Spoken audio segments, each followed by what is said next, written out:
Well, good morning, good afternoon, good evening, wherever you are in the world, and welcome back to another NMRAx. We've got a three clinics of mirth and merriment this morning. I've already been revved up by our production team, so we should have a good show for you. But to start it all off, we've got Lee Calkins here, the Education Chair of the Pacific Northwest region and the President of the N-Scale Events Group, and the King of Evanston, with the Evanston Roundhouse in his background there, along with John Young, who's been an active model railroader since seeing one of the very first national displays of NTRAC at the 1978 NMRA National Convention, held in Dearborn, Michigan.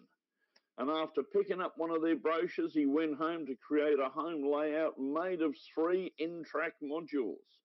Since then, he's helped create 4 module layouts, culminating in the HO operating Roadshow layout and training program. He'll also be talking about the concept of teaching timetable and train management, and has moved on in our hobby. So with a warm welcome to John Young and Lee Calkins, I believe is going to be a sidekick for the session. I'll hand it over to them, and I'll catch you all later on. Thank you, Martin. Thanks, Martin. As the screen says, I helped develop the Operations Roadshow. That was an outgrowth of an opportunity to operate on Jacko Zanich's Atlantic Great Eastern Railroad. That came as an accident, being introduced to that highly prototypical form of model train operations. And 2 of my friends and I decided we would try to do that, only since we did modules all the time, we would use that format and also use it to go to the national model railroad conventions to offer up that training to people that wouldn't normally get that opportunity. I am basically shilling for the station number 6 convention that's coming to Novi, Michigan. That will be the next time the Operations Roadshow Fremo N layout will be offered, and we will be doing a number of training sessions as clinics on that layout. So if you're coming to the convention, come by and sign up early and make yourself available for one of those or more than one of those operating sessions. Okay, John, when was the first time you guys did a national convention with the Operations Roadshow layouts? We went to Toronto in 2003. And if you've been in the hobby for any length of time, that was the year SARS invaded Toronto. Turned out it was only in one emergency room. But it almost crashed that convention. And there's been long-term ramifications since then. Mm-hmm. But we were very intent on going to that convention, and that was our rollout. We were very, very well received there. It was having a portable layout like that, of people could come in and touch a throttle and actually run trains and learn something from it, was a real big deal that time around. Cool. And you guys parked your layout at one of your members' homes a couple of years back and teamed up with the Fremo N guys to provide layouts to continue your mission, didn't you? Yeah. When we went to Kansas City in 2018, and going into it, a number of us had pretty significant health problems. And it was getting to be where we couldn't manage the physical part of it anymore, as far as dragging the layout someplace and setting it up. When we got to Kansas City, we had announced that we were retiring from this. And we were honored by 25 of the people who had previously operated with us over the previous 7 events we had done, coming and volunteering to help set the layout up. There are a lot of help. But even so, we spent 17 hours on that leading Sunday, getting the layout ready to go to start having sessions on Monday. Mm-hmm. Pretty much an exhausting way to do things. But after that, and after the COVID disaster, when NMRA revived and started having national conventions again, Gordy Robinson thought this was a really important thing to have present at the conventions. And since we had retired out of it, he reached out to the Fremo N guys and the N scale guys, and they were able to create a layout at St. Louis to do the same sort of thing. And I'd been monitoring the Fremo group right along, and when I saw this announcement, I reached out to Jeremy and offered help in creating some of his paperwork and giving him a little guidance. And I really got sucked down the drain. We ended up down in St. Louis and pretty much running the operations for him. Uh, Jeremy only had 10 weeks to organize a layout, and it was a little bit thin as far as length and towns and stuff like that. But it was a good starting point to do this with the Fremo N guys. Met some marvelous guys, guys that really took to the idea of the program. Repeated it in Dallas. Layout grew thanks to Lee's work. I think the main line there was 360 foot or something like that, wasn't it? It was just huge. That was small for my standards, but it was a good layout. It's huge by this standard. So now we find ourselves in Novi, Michigan, and we don't have quite as much space as we had in Dallas. Nothing has as much space as Dallas had. Yeah, and we had 70 by 70 feet there in Dallas, and here we've got, I don't know, 22 by 50. Yeah, something like that. And but Lee's managed to wrap a 260 foot main line in that space, and you're looking at it right here. So the goal of this is to understand how timetable and train order operations work. That's an archaic system of managing trains, and we do it, in a benevolent way. We don't beat people up or anything like that, but you're going to be handed paperwork and given instructions that may challenge you if you've never done this before. Maybe not as much. Yeah, John, I don't think it's an archaic system. I think it's just a history lesson in railroading, and a lot of people come to learn about how the railroads used to operate long before they had radios and satellite communications. And it was interesting for me to learn in Dallas how timetable and train order worked, and I enjoyed my time there. Oh, that's good. That's good. So we're going to take a little walk through what you might see here. We are looking at the extra 2536 West, and he's parked in a passing siding. Oh, pardon me, I got to take a breath and catch up on the notes. He is at a passing siding in Sulphur, and we're going to discuss what authority he used to get to that point and why he's sitting there. His authority is derived from the top yellow page there. It was issued to him at Hope, is where his train originated at. It gives him the authority to occupy the main line. It names his train as the Extra 2536 West, and it is attached to a train order. And the body of the train order defines what his authority is. He's going to run extra from Hope to Paso, which in Texas. So westbounds have to wait for eastbounds? Or am I backwards? Yes, sir. Okay. The westbounds need to yield to the westbounds. And that's part of the timetable train order rules? Yes, it is. Okay. Unless you also have passenger train out there. Yes. This is the eastbound number 18. And his authority is derived also from a train order that gives him authority to be on the track. You'll notice that instead of orders, it just says nil. There were no orders issued to him. But he gained authority from this. And I apologize. When I did the old-fashioned cut and paste, I cut the train names off the top of the sheet. So number 18 is the right-hand column that starts at 9 a.m. Well, it actually starts at 8 a.m., coming up from the bottom. We've got the eastbound trains on the right, the westbound trains on the left. You read the eastbounds from bottom to top, westbounds from top down to the bottom.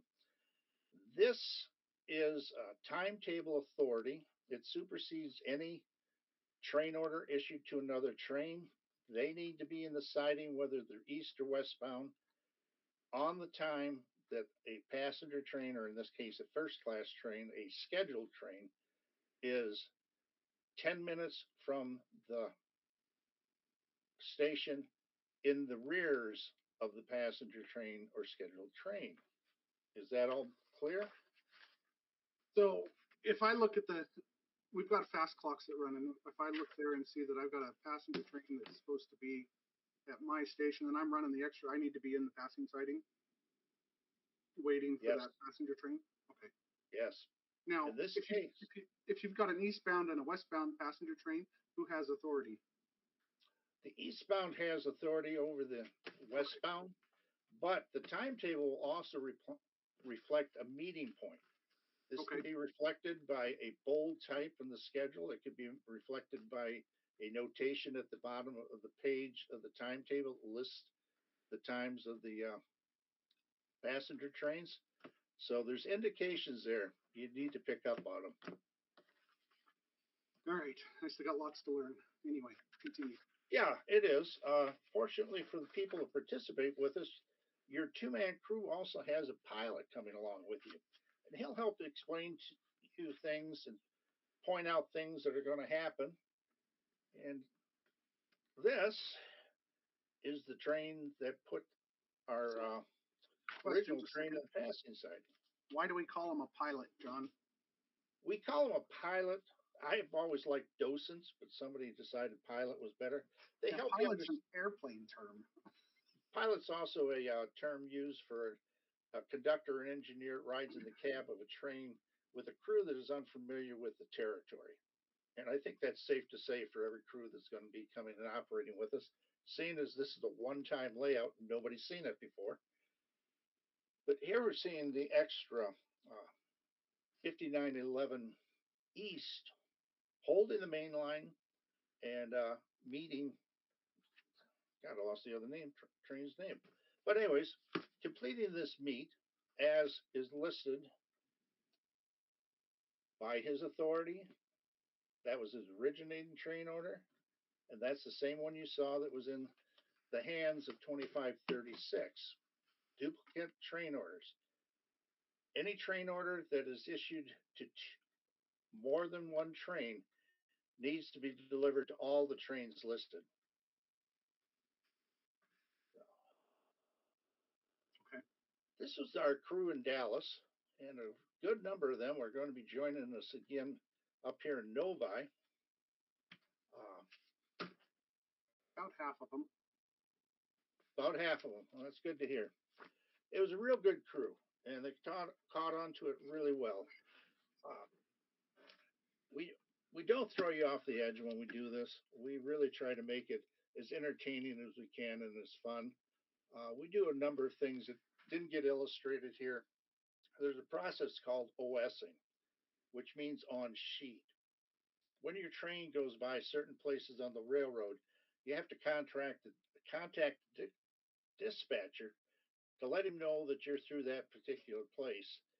Now, in real life, in the 1900s and stuff like that, they would telegraph it by station agent there. As things progressed, it was more by telephones, and that's what we do on the HO layout.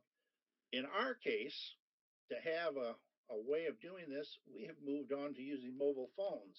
And you use the text feature to text your OS to the dispatcher. And it seems in this environment that works really well, as long as the crews remember to bring their cell phones with them.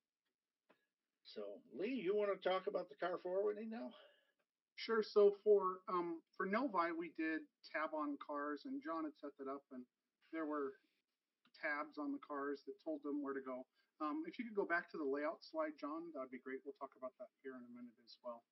So for Novi, my good friend Paul Bender is going to be issuing JMRI switch lists for the a couple of the extra trains that John sends out will have the opportunity to drop cars in that yard that's on the top of the photo there. That's Speed's yard. And we'll be using that again to run all of the local trains out of, and for some of the mainline trains to do switching. And you'll have a JMRI switch list, which will probably have between 5 and 8 cars that will be sent out on the local train to go switch. Most of the local operations will occur probably on the main line out towards the left-hand side of Speed's yard. There's a little bit of industries off the right-hand side of Speed's yard up there, but mostly we'll be running JMRI switch lists, and you'll figure out where all your cars go, and you will have a pilot that follows along with you, and we'll have a yard master that helps build the trains. So you won't be left completely in the dark on how to do it, but really you'll be in charge of figuring out where all your cars go and how to get those cars in the right sidings and what cars you need to pick up. We're going to keep it short, so you're not buried in a 30-car train trying to switch an industry area, and you've got the dispatchers sending trains left and right through you, and you got to get out of the way. We don't want to cause too many problems, but we like to have a little bit of traffic to cause some entertainment and have some fun with while we're on the railroad. So this is the basic layout of the layout that we have designed.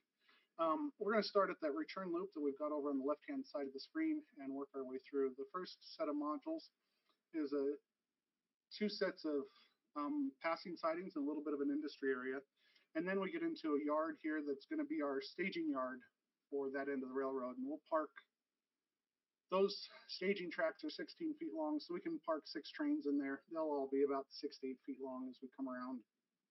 We should have some operating signals on places on this layout. We're working on getting some of those set up, so they'll show you which way your switches are thrown and if the track's occupied in front of you to go along with what's going on.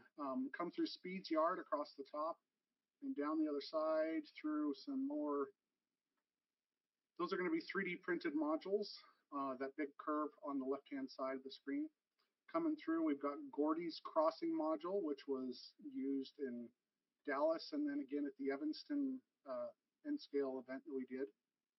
And then we've got Gordy's auto rack modules, and we come through a bunch of 30-degree curves and a 90-degree curve. That 90-degree curve is going to be a trestle that's about, I think it's 18 inches high of trestle as you go across it. It's really cool. We get into a Y module, which is also owned by Speed. There's lots of industry switching there. Come across through a module that's coming out of Ohio, and then Halstead. And Halstead's been at every Operations Roadshow event that Primo N has been involved with. So it was in St. Louis, is that right? Yes. St. Louis, and he was in Dallas, and Jeremy, who started this whole thing for us, is going to be there, and he'll have that module there. Work our way around through another junction module, which can be used for other things. We're just using it as main lines today. Coming around through some more industries, around that double track curve down there at the end. Some more industries, and we get to John Young's yard, which will be the other end of the railroad and the staging yard.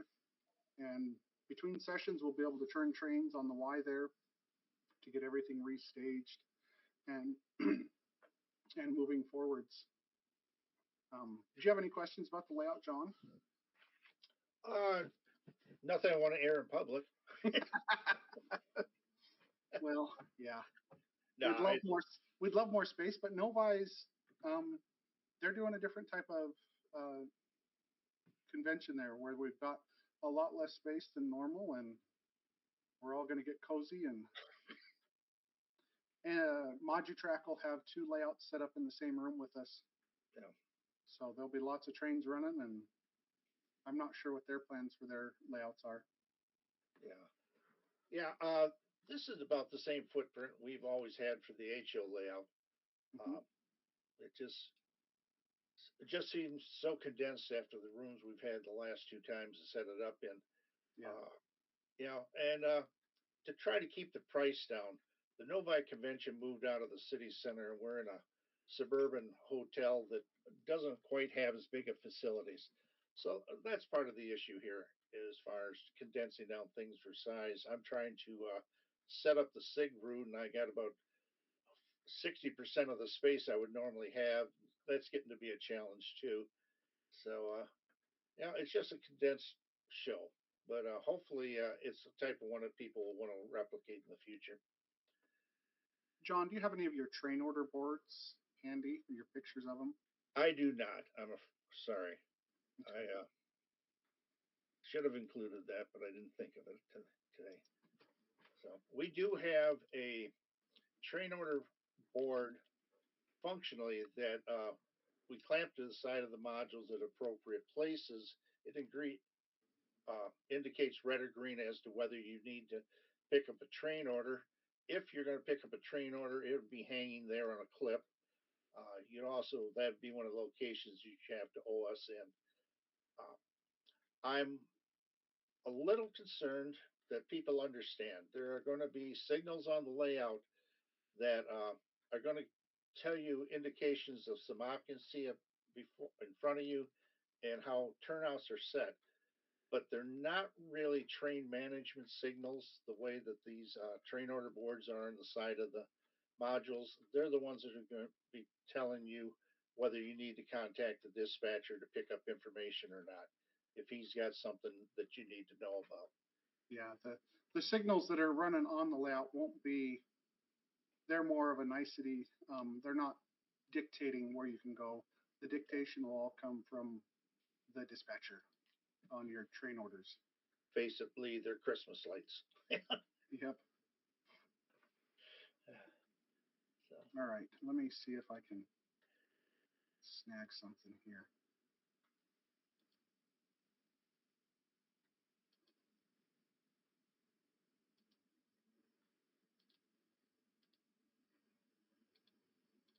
So there's one of the train order boards. So that's what we're going to be looking at. Can you see that, John? I'm going to in a second here. Well, I thought I would. Hopefully I shared it. It might be overrunning you, Lee. So anyway, this is the train order board. It's going to be a little board clamped to it. It's got a clip on it that your new train orders will be attached to. And if you see a red light as you're coming up to it, that's when you have to stop. Stop me if I start talking wrong, John. If you see the red light on the side of the train order board, you have to stop and pick up new train orders, and you need to OS in that you're there, whatever the direction that's part of the clinic. If you've got a green light, that means you don't need to stop and check for train orders. Right. But you do have to OS. Yes. Every time you pass one of those boards, you need to OS into the dispatcher. And we've got 6 of those boards that we'll have set up at various locations around the railroad. And there'll also be 5 or 6 fast clocks so that you can, those of you that have the passenger trains and those that don't can know when the passenger trains are going. I think we're going to have more like a dozen fast clocks around the layout. Wow, that's a lot. Yeah, I think we've got 9, and Jeremy will be bringing a couple. Okay. I think Paul's got 1 or 2 as well. Paul might have a train order board as well. Fresh batteries around, wouldn't you agree? After our fiasco in Dallas? Yep, everybody. Most of the newer throttles are all running with AA's, and we keep a good stock of AA's. Everything will be running on Digitrax, but there might be some phones available if we're running low, so we can. And then the new TCS throttles work really well as well, and we really like those.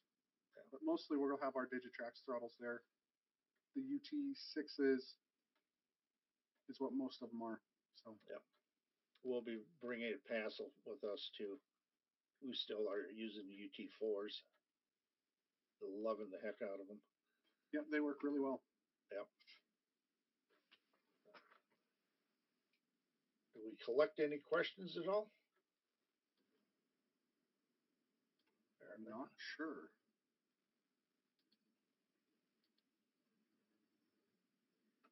I don't know if it shared my screen or not. I don't think it did. No, I'll drop out. Let me try again. All right, there's the train order board that we were talking about. Yes. Hopefully that's working. Brad, is that right? Can you see the K-Town? Okay, Yep. good. So anyway, as I was saying, there's the train order board with the train orders clipped to the bottom. You can see a little bit of a faint red light up there on the far side of the board and the green light on this side. Use that for OS&N, telling the dispatcher where you're at. Most of these boards will be at passing sightings. So you'll get your train orders there if you get new train orders that supersede your current orders.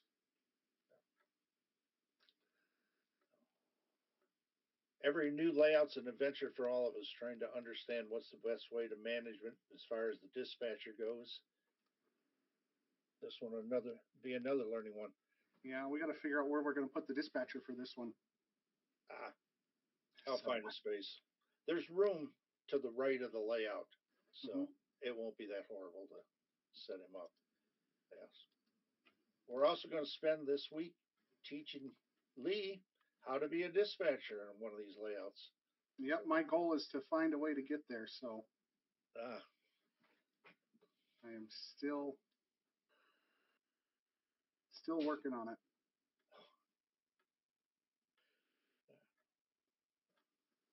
I don't see any questions on YouTube. Oh, there's one here. It says, is there a place to look for standards to make Fremo modules in the various scales? The Fremo N modules are at FremoN.net for the N scale version. That's in the United States. I know in Europe there's the Fremo standard and the Fremo N standards. And in the United States, it's Fremo. I think it's Fremo.net and FremoN.net. I could be wrong on the Fremo one. Is there a radical difference between the European and the American standards? There's a difference. I'm not quite sure exactly what all the nuances are. In the grand big picture 30,000 foot elevation, they're almost identical. When you get down to the nitty gritty, there's some electrical differences and some other things. I'm not quite sure what they all are. I'm thinking the cab bus may be different between the two systems. Yeah, I can't speak to what they use. So in FremoN, in Evanston, where the picture is behind us, we had lens systems and NCE systems and Digitrax systems and TCS systems all running on the same layout. So all their boosters.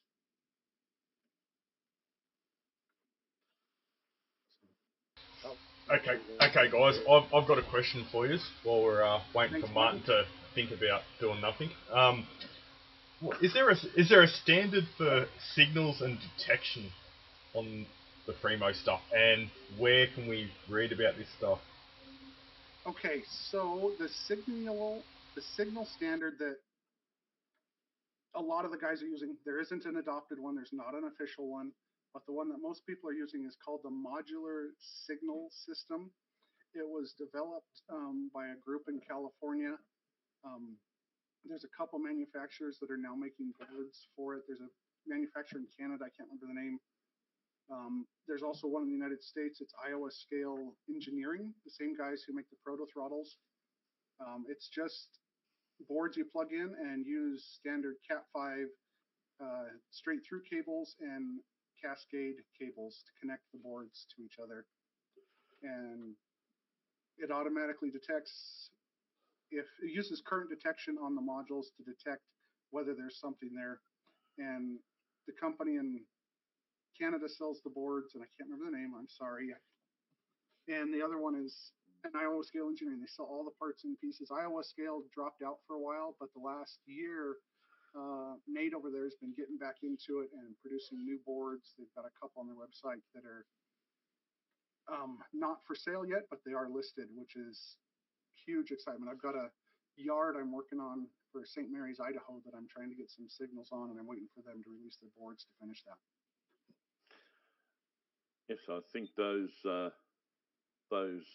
MSS signal system worked quite well at Evanston. I remember I was going around plugging all the cables in underneath for LocoNet and the MSS system, and yeah, there was quite a few of those at Evanston at the layout there. With Novi, how would people sign up to be part of the Operations Roadshow? Is there going to be a sign-up desk at the convention, or is it going to be online beforehand? Do we know those details yet? We have a highly technical and skilled way of doing it. It's called Cindy. I married her. And choices in your life are very important. Yes. Cindy will be there starting about 5 o'clock on Monday evening. Yes. And she will take registrations for the operating sessions. We are going to run 8 of them during the convention, 2 each day after starting on Tuesday. The sessions are run from 9 to noon every morning, Tuesday through Friday. For the first 3 days, we are going to run a session at 7 o'clock at night that runs till 10. On Friday afternoon, we're going to run a session from 2 until 5 o'clock. You'd want to sign up ahead of the session. They do tend to fill up. So we usually take on 12 people. We can fit in 14. What that creates is 6 operating crews, possibly a 7th one. Once you get past that number, it is a mind scramble for the dispatcher, keeping everybody separated. So, because he'll have a local train he's got to worry about too. Yeah.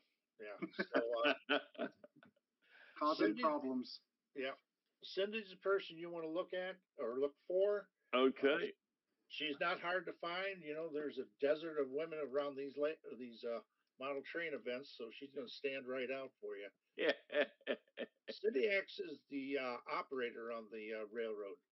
And in that role, she's a person who assigns crews to the pilots we're going to use, puts individuals on certain trains. She does a pretty good interview of the people ahead of time to understand what their skill levels are, what they might be interested in, what they're terrorized by. Sometimes you get thrown to the thing you're terrorized by if she thinks you actually could handle it. So most railroads, the dispatcher runs the railroad. Our railroad, Cindy runs the railroad. She's a chief managing person. And is there anything that people need to bring? Do they need to bring their own throttles, or will all that be supplied, or can they bring their own throttles to help out? Or no, we will have plenty of throttles there. They need to bring a smile and a good attitude. A smile and a good attitude. Good. Yep.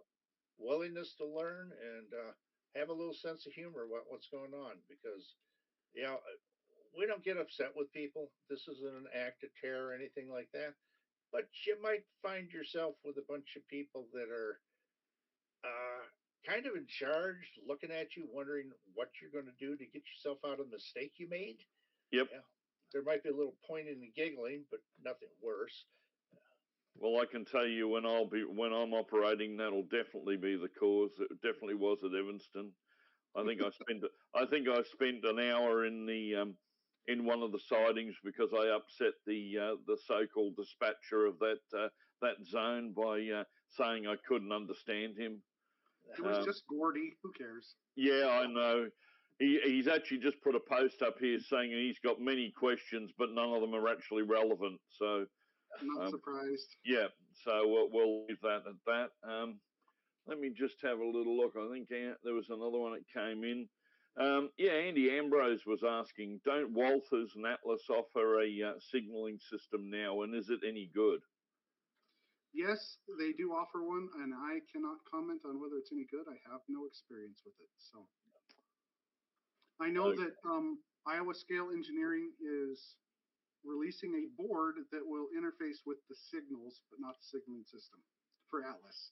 Right, okay. So you can plug the Atlas signals into the Iowa Scale Engineering board and make it work with MSS.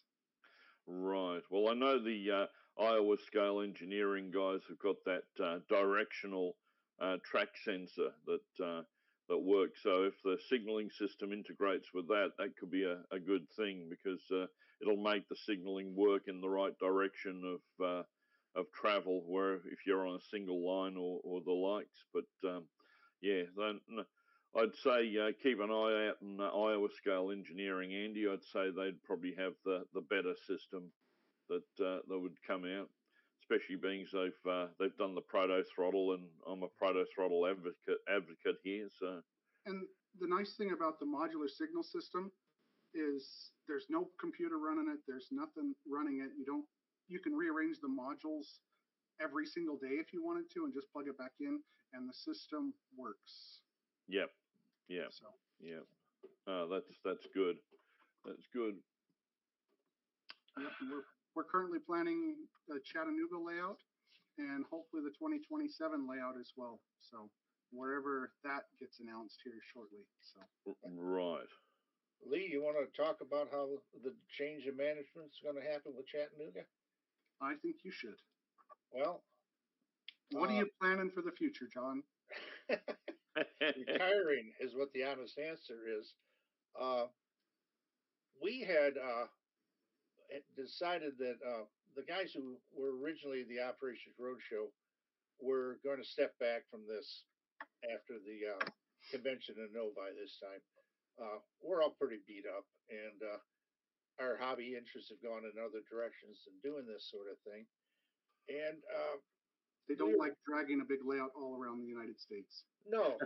I mean, we love the event, but when you physically can't get around the layout, even when you get it there, that takes a lot of the fun out of it. And the vice president of the NMRA that Doherty had appointed to be the Operations Roadshow vice president, which I was honored to see that. That was unique.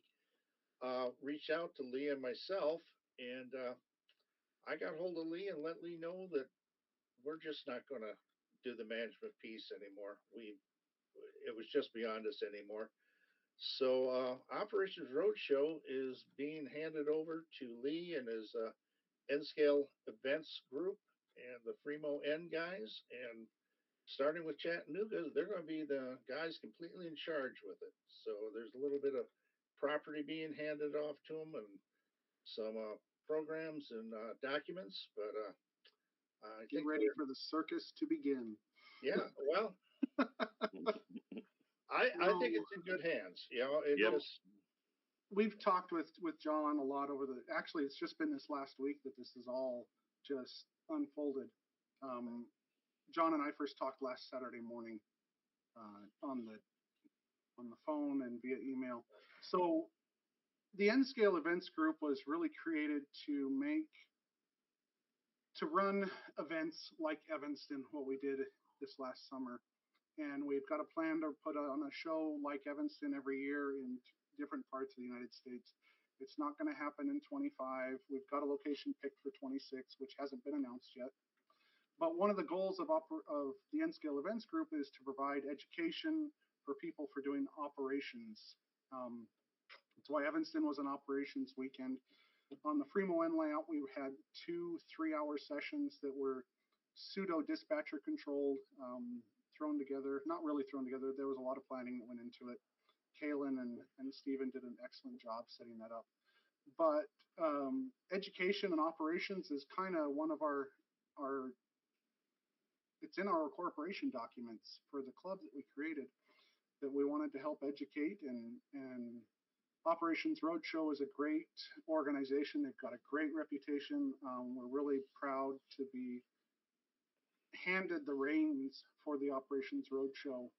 All the details aren't worked out yet. Again, we've only been talking for a week. We'll get it all figured out before Novi.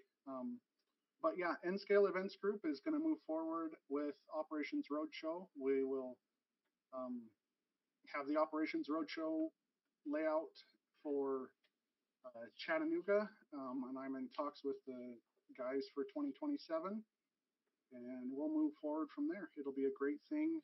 We're going to take their TT and TO operations and use that, and then we're going to develop a playbook of probably 1 or 2 other operation styles.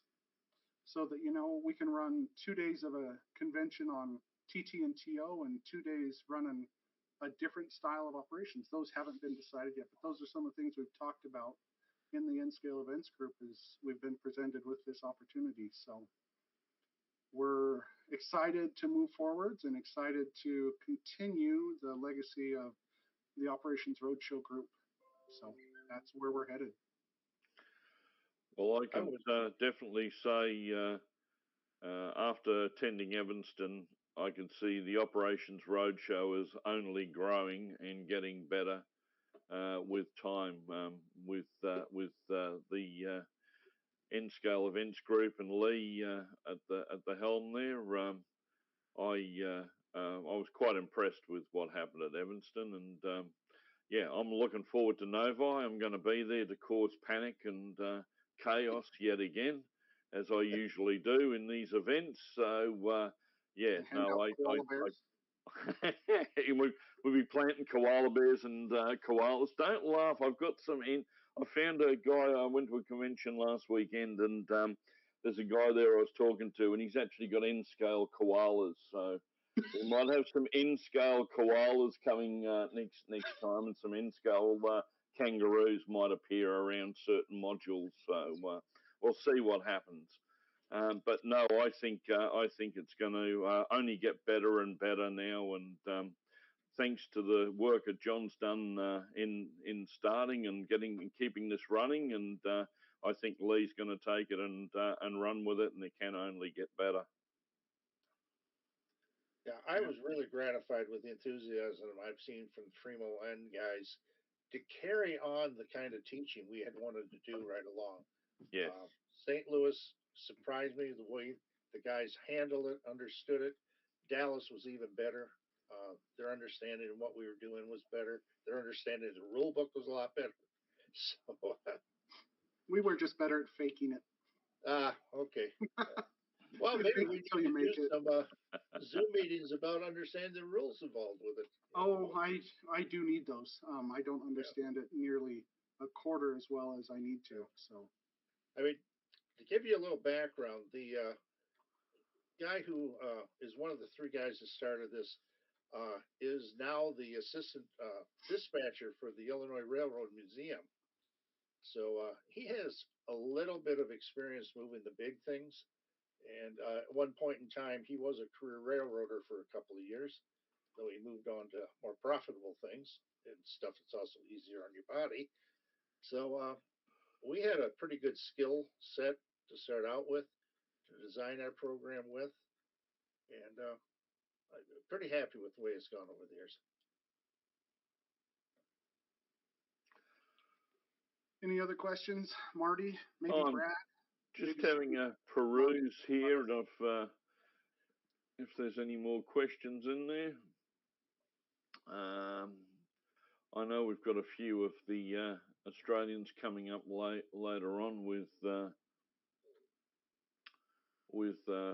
actually an operations presentation that came from the convention last week in Armidale, so that'll be coming up in a little bit. But yeah, no, I've been speaking to a few of the Australians here, and I think we're going to have a few Aussies over at Novi for the convention, and they're all looking forward, especially after the fun they had on the Fremo Inn layout that was at Long Beach. I think they're really looking forward to getting their teeth stuck into the Ops Roadshow at Novi. So because there's a whole bunch of N-scalers coming over, so they're already in the right mindset. So looks like we need to get ready, John. Yep. You got to watch. They'll want cars on the correct side of the road, and they'll be talking about soldering, not soldering. All right. Well, we can probably take care of one of those, but I'm not sure about the cars on the right side of the road. I'll tell you what, in suburban Detroit area, you don't want to be wrong. You really don't. Yes, well, every time I come over there, I scare the locals. I did when I was in Evanston. For that, I had to rent a car. So, yeah, I scared a few people in Salt Lake City, I think, before I hit the hill to head on up. But no, that was excellent. The only other question that came up in here was someone was talking about where they can find more information on how ops are set up and run. So have you got any really good? I mean, the OpSig website's really good, and they make a great book on the operation sessions. But for this looks like it's come from an international person, someone in Europe. So is there somewhere on the web, maybe places that you would recommend to go and look at and get information on how op sessions are set up and run?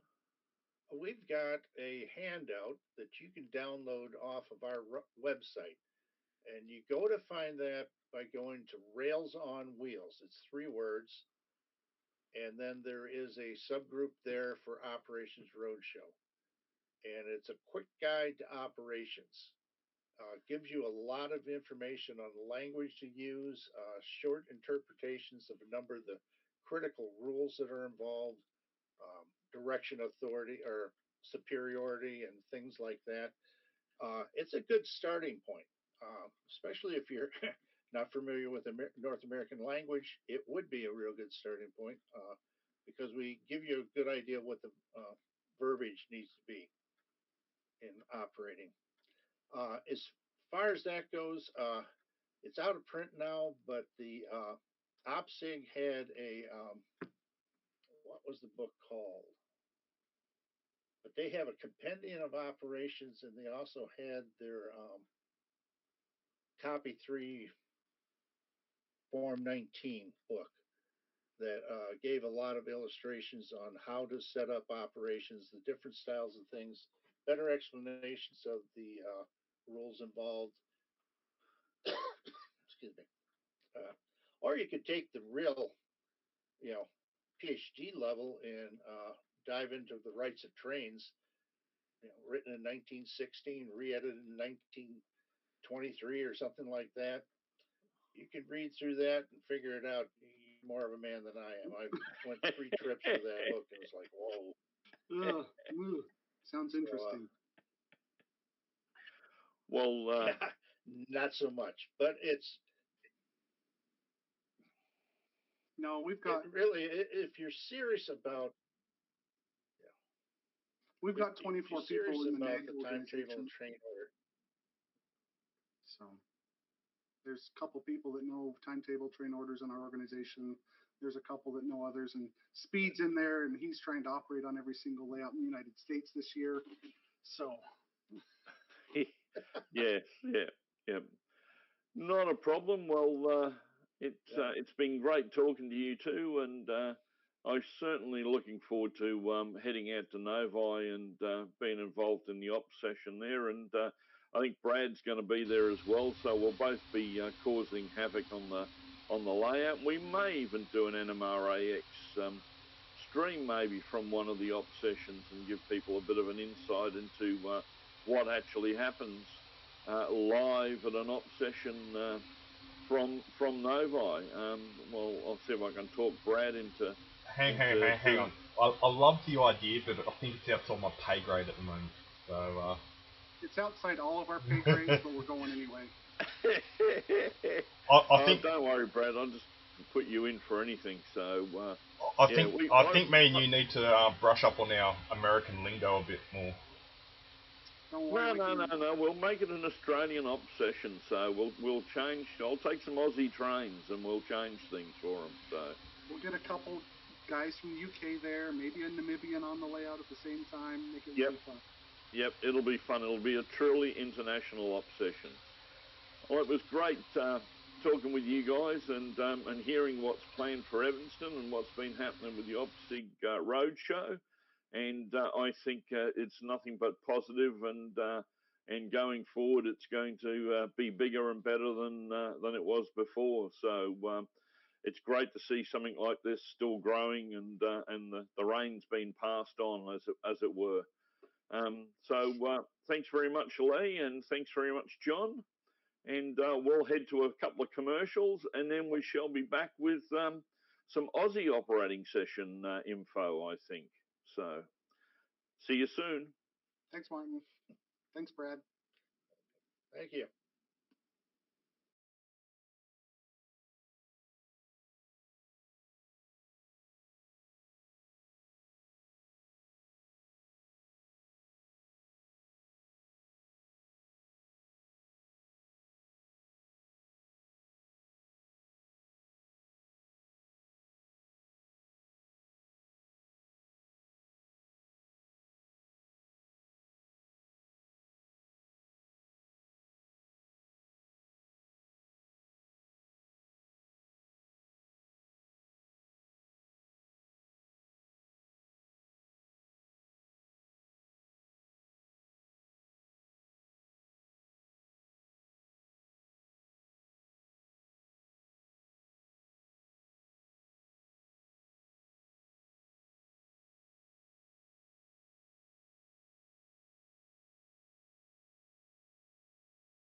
Okay, welcome back to NMRAx, and we're ready now for our second session.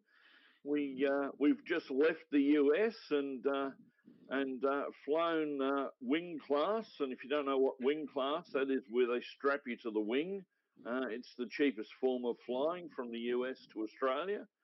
We've got back here now, and we're in sunny Queensland, and our next presenter, Darren Lee, is a renowned purveyor of operating sessions. He had the layout Wattle Flat, which was a very, very interesting layout to operate on.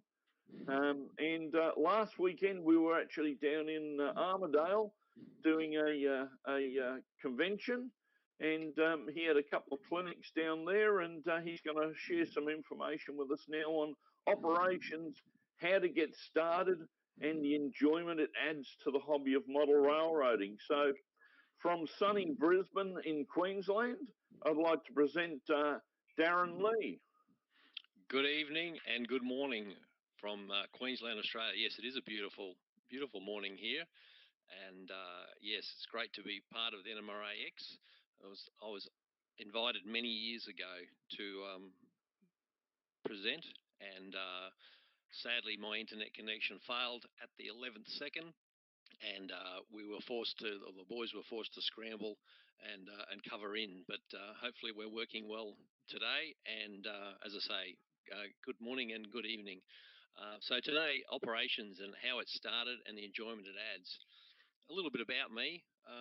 I've been involved in the hobby since I was knee-high to a grasshopper.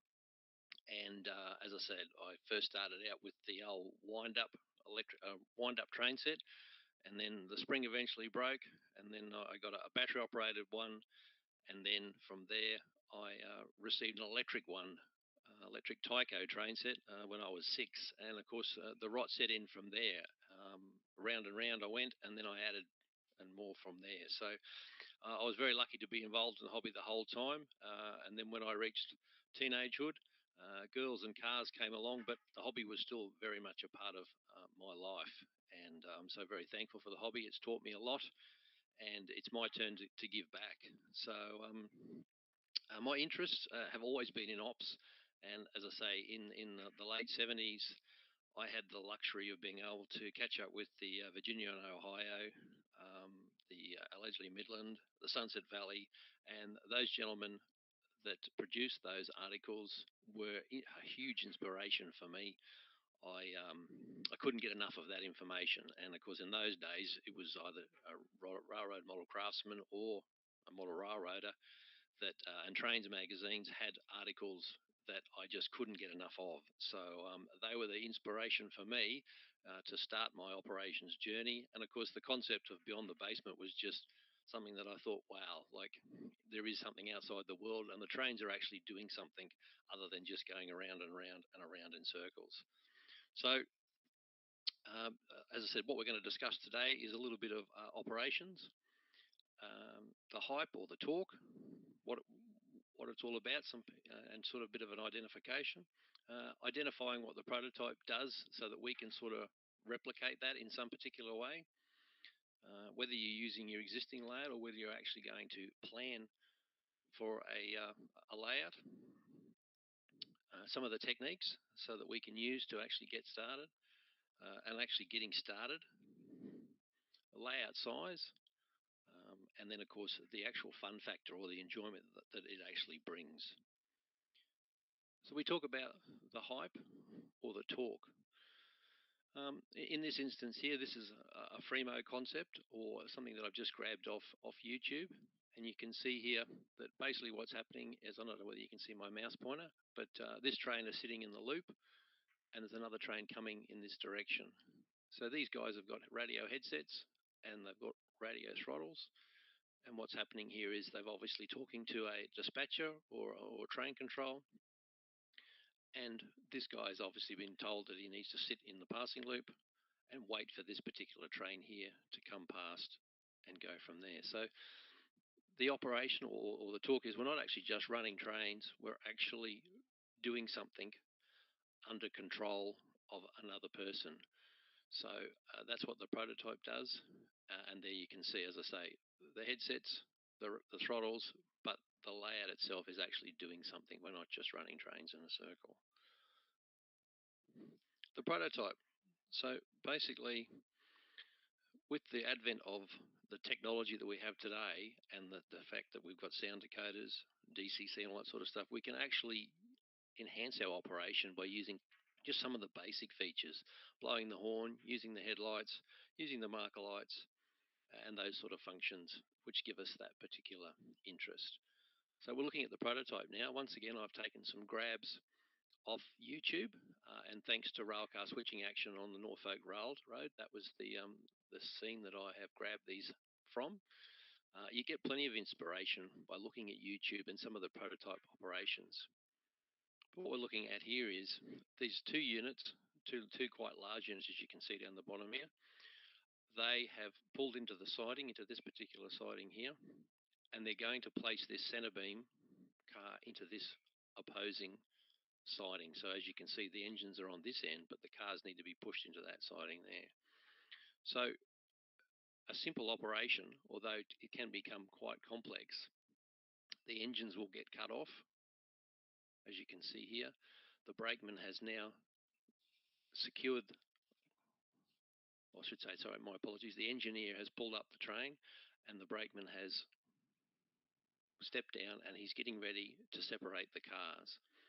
What he'll do first, of course, is he'll communicate with the engineer to make sure that it is actually safe to do so. So he will then, from that particular point, once he's happy with that, he will then enter between the two cars and the engine and lift the coupler pocket, which will allow the engine to then remove itself from the two centre beam cars. He'll then, as you can see in this picture here, he will then apply the handbrake and secure the cars. And once he's happy that the cars are secured, he will then hop on the rear end and signal to the driving crew that it's now safe for him to follow through. In this particular instance, as I said, I've drawn the picture here, you can see that they now need to then proceed across the level crossing. And in this particular instance, the crew have slowed, waited for the level crossing beams to come down before they then proceed across the road. Once they cross the road and get to the other side, they then once again need to stop and wait for the section to time out so that they can then get the road to head back down on the main line. So once they do that, they'll then receive the road, and as you can see in this particular picture here, they've got that particular situation and they're now running past their train. So you can see them here on the main line going to come past. They'll then head to the other end of the two centre beams that are down there, which will then place the engines on this end of the train, and the two centre beams will be here, and they'll then be able to push it back into the siding. It sounds like a very simple operation, and it is as such, but there's probably a considerable length of time by the time you wait for authority for the road, for the crossing brakes to come down, as well as the control or whoever controls the particular area to actually give the road for those particular sidings to be opened and closed and so forth. Now, how can we take some of that prototype information into our modelling? The idea there is to take some of those particular sequences and then slow them right down and use them to accentuate our modelling. Keeping that in mind, let's move on to where we're going to move to next, which is using the planning or existing layouts, and then we can go from there. So in this instance here, move up to my notes. Some of these layouts, as I said, have been built purely for the purpose of operation, and others have been planned with operation in mind and then constructed from there. So this particular layout here is just a small shelf layout. It's about 18 inches wide by about 36 inches long, and it's purely designed to be able to just place wagons in and out of the sidings at a random nature from there, back and forwards and so forth.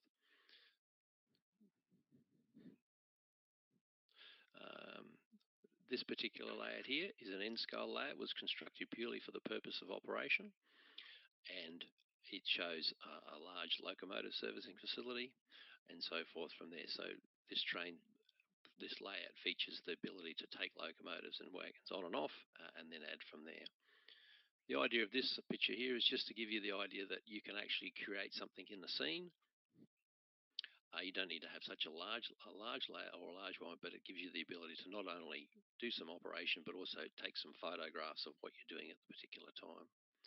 This one here is an existing layout that was later thought about being built for operations. So as a simple fuel siding where wagons go in and wagons come out. And of course, the beauty of using tank wagons is that you can't tell whether they're loaded or empty. And this layout here, once again, was also built with the operations in mind, and it shows quite large curves. And there's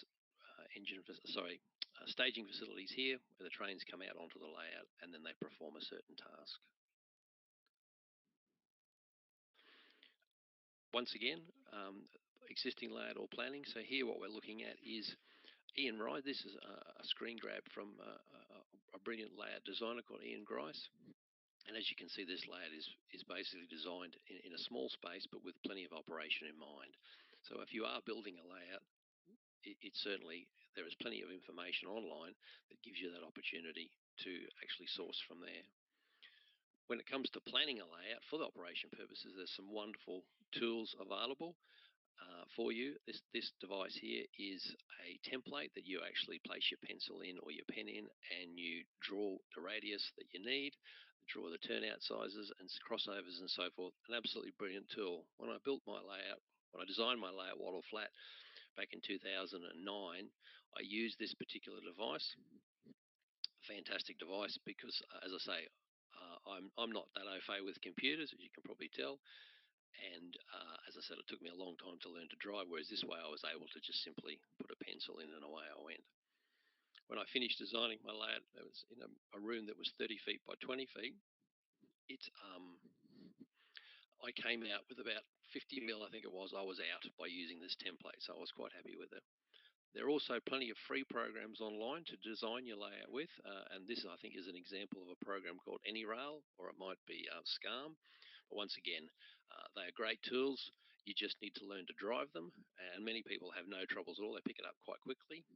So certainly give it a call or a try and see how you go. But they are great tools and allow you to build, and in this case with some of these computer programs, gives you the opportunity to actually operate the layout in a virtual world before you've actually spent any money. So certainly very handy. So we're talking about some techniques now. We'll move on again to some techniques. And the idea of the techniques is actually to just get some feeling of it. So we're going to talk about moving cars from one place to another, like for like cars, and then of course using things like covered hoppers, box cars, tanks cars. Playing cards, using cards to create some randomness, some dice, also to create randomness. And then, of course, we've also got the traditional switch lists or train cards or devices that you can use which are actually paper-based. So getting started, as I say earlier, so this here is a simple like-for-like concept. So this is a ballast siding or a rock siding, if you want to use it that particular way. And the idea here is there's just simply 9 loaded cars are sitting there waiting for the crew to come around, and they'll pick up those 9 loaded cars, and there's a siding right beside them there, as you can see, and they'll place 9 empty cars in there, pick those up, and away they'll go. Very random. Just a simple run-by situation there. So this is I actually drove this train in the prototype, and that is, I have exactly the same engines in the model form. So I just thought I did a bit of a screenshot there where those particular locos. So that's a bit of fun that you can do in creating your operation. So you're basically rail fanning your own layout at the same time as you're doing a little bit of ops. You're enjoying your own. Once again, like for like sort of thing. So we've got some hopper cars here coming into this is the original mining kit that was done by Walthers. And I've simply converted it into a warehouse and turned it into a feed lot and gone from there. So once again, we're just putting in like-for-like cars. The beauty of using closed-in cars, like I mentioned earlier, is that you don't know whether they're loaded or empty. So the flexibility comes up quite quickly. This particular one, same again. This is a dairy co-op. So it's another Walther's Golden Valley kit that I've just converted to Australian use. And as I say, once again, like for like cars there. We talked about using playing cards or whatever. This is another screen grab from a YouTube clip. And what basically happened here is every car has its own photographed card. And then all they do is you just shuffle the cards, clip them to the headboard, and then when you place all your wagons, you just simply place them in that particular line, as you can see there and there. It's a great little simple, easy process. Once you've created the cards, it creates a bit of randomness by simply shuffling. Another option is using die, and you just simply roll the die, write down what it would make. For example, this car here is the third car. So when you roll the dice, it becomes position, and you might roll a 5, for example, so it would then become position 5. So that, once again, no paperwork, no control. You just simply rock up to the layout, roll the dice, and then write it down, and then that gives you the randomness to be able to run your train. The other option is, once again, we can go down the path of actually creating the paperwork. So we can do car cards and waybills. We can do switch lists, we can do train sheets, and any of those sort of functions. So my layout, operational, we used the train sheet, an X2010 as it was referred to in the New South Wales Railways, and in there I actually recorded all the particular wagons and the information that the crews needed to do the job that was required. So there's a little bit more involved in that, but the idea of this is you're getting started and having it simple. So, but as I say, there are the different options that you can implement as you go further down the line. Talk about layout size now. So my layout, as I say, wattle flat, basically started here, worked its way around, and then came around again, came around through here, around, and then came around again, went around the back, came up around here, around again, around there again, around, and then it finished basically over here where I'm standing, sort of thing. So in a 30 by 20 metre shed, 30 by 20 feet shed, with a single track main line and passing loops or crossing sidings between each siding from there. So the layout, as I say, was designed purposely for the purpose of operation, but also sharing it with like-minded modelers. So there's my regular crew, some of my regular crew that came up and shared the layout when it was in operation. So this is a large layout, and this is a large multi-deck layout. Our next presenter after me is Craig Mackie, and this is his layout in its early days. And basically, we've got multiple trains staged, ready to make it their way around the layout to the other end of the layout, which is point to point. And as I say, it's multi-deck. There's actually 3 decks, and it's designed to move multiple trains in an operating session. So it's a large layout, and once again, like mine, it was built purposely for the purpose of operation, moving a number of trains over the layout. Shelf or bookshelf layout. So this is a shot of my layout in its early days, very early days. The layout here is only 400 millimeters wide, and it is 25 feet long, that particular portion of the layout there. But it shows that you don't necessarily need a large width of layout to be able to start commencing some sort of operation. There is a station platform there. There are an engine facility to be built here, and there are numerous sidings where shunting or switching can be taken place. But using just a very narrow shelf allows you to create quite a large operation if you so wish to. Tabletop. I think most of us all started with a simple tabletop layout. So this is a 6x4 board, or it started out as an 8x4 board, and then we cut off 2 feet by 4 feet, and we tacked this little bit across the top here. But basically, it's just a standard oval with a passing loop and a couple of sidings.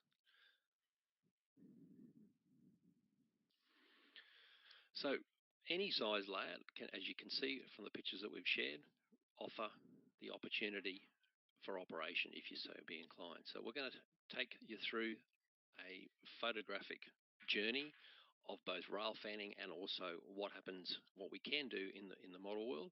So if you look here, as I say, this layout can be cut from a standard 8x4 board. Here in Australia, we use millimeters, metric. So as I say, those of you that are following along at home, as I say, 8x4 is the imperial size. So most railways have some type of railway yard where trains are assembled. Trains then make their way to other stations or destinations to service their customers. So let's take a bit of a ride on a simple layout and just see the fun that operations can enhance. So as I said, this is the layout, just a simple roundy with some sidings and a passing loop in there. And then we've constructed a little bit of an engine facility or yard, freight terminal, whatever you'd like to call it there, just something that's nice and simple. Bit of an aerial shot, and you can see here in this particular picture that the locomotive is sitting in the loco siding, waiting for its first job. So the fun, as I say, of operations is you can actually rail fan your own operation at the same time. So we'll do a bit of rail fanning as well as seeing what's actually happening. So there you can see the locomotive is sitting in the siding in its fuel. It's all fueled up, ready to go, waiting for the crew to sign on. And there's some random cars. So basically, they're just all sitting in the roads. They're not, as I said, I've got no paperwork. I'm just simply going to randomly pick 4 cars and then go from there. So there we go. The loco's come out. It's going to come in, and then we've decided to grab some cars from the siding. There we go. So as I say, it's up to you what you want. As I said, the beauty of all these cars is you can't tell whether they're, in some cases, whether they're loaded or empty. These ones here, obviously, you can see they're loaded, but once again, 44-gallon drums or 55-gallon drums can be empty or loaded and still be placed in the same configuration in most cases. Bit of a line to the guy standing there taking some photos.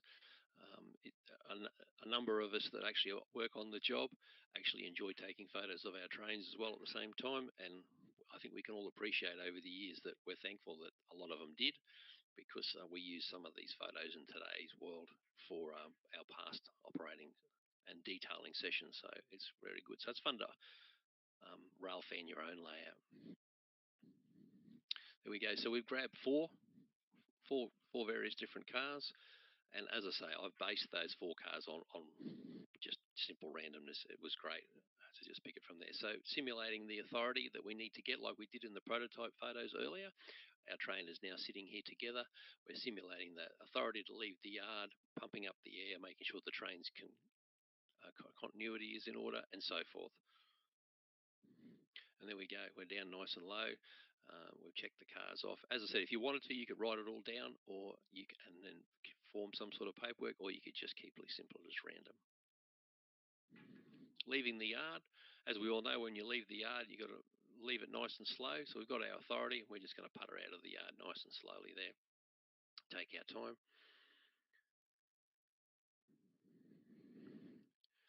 There was just a trackside view, standing down nice and low, having a bit of a look and see what it is. As I said, you're just enjoying what you've created.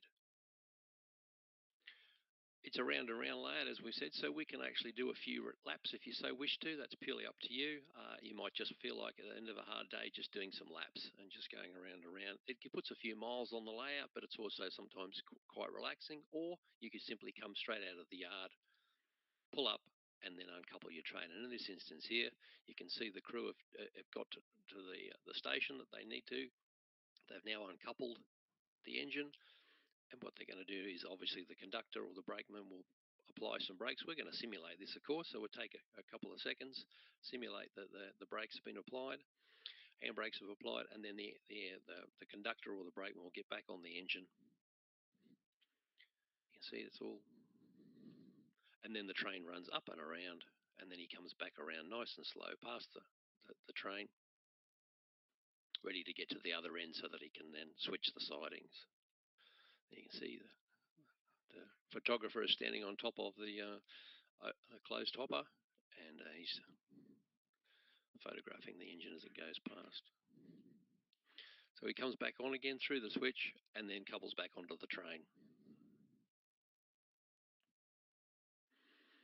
He hasn't got down off the wagon yet, so he's made sure it's all happening, and then he'll hop down and then we'll move off. So then we come back around this particular side here, and at this particular time it's a chance for you to give it some thought as to how you're going to switch the individual sidings. And that's, again, we're just a nice low-level scene there of what can and can't happen. here we are. So we've decided we're going to switch these two wagons first, and then switch these two wagons later. In the real world, crews don't like to switch or to move long strings of wagons unless they have to, but it's a lot easier to switch with a few cars in your string as opposed to a big long string. So in this instance here, we're just going to switch these two cars. And it's purely up to an individual how you do that, whether you go those two first or whether you choose from there. In this instance, we're going to switch this particular one first.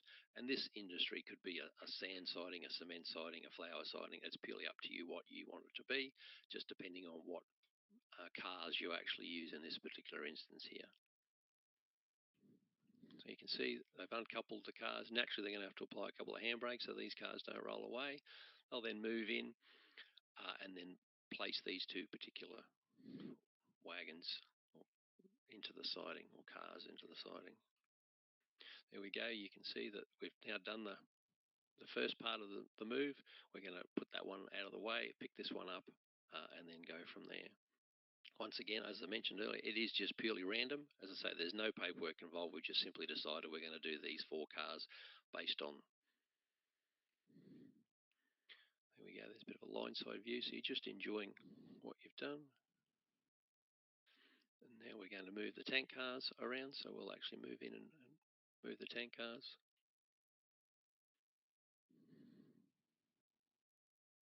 And likewise, as I said, so each move in some cases requires to just slow down and simply replicate what the prototype's doing, as we showed earlier. In the scene with the prototype Norfolk Southern units, the conductor has to move in, apply handbrakes, wait for it to be safe to do so. So all these particular items are just simply, we're replicating that, and we're slowing down what we're doing to replicate the prototype. So they'll put the last wagon in to wherever it has to go, as I say, wherever we've chosen for it to go. And there it is there. So that's sort of, and we're just looking. We do a brake test. So once again, like we did when we left the yard, we're simulating that concept of a brake examination or a brake test, making sure the train's complete. These are all things that they don't need to take a long time, but it just slows down what you're doing and gives you that feeling of depth and time. Once again, as I said, you can appreciate the scenes that you've created by just stopping and having a good look at it. And as I say, you're simulating what the real trains would be doing in the real world. And there we go, everything's all complete. So now, once again, we can make our way back. We can do a few laps of the layout again if we so wish to, just by going round and round, or we can simply just come around and then come back into the yard. It gives you that luxury of being able to make that decision.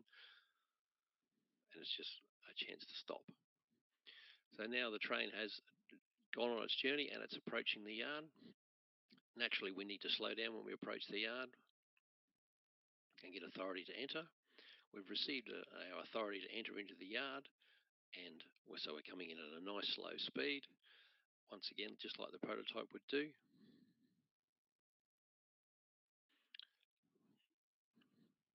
Just checking out the nice line side shot from down low. And there we go. The trains are arrived into the yard, and we naturally have to come into this yard because we've been told to do so, because that gives us a chance to be able to cut the engine off and run around our train. There's a low level, as I say, we're just doing a bit of rail fanning at the same time as we're doing a bit of ops at the same time. The engine comes back on the other end of the train,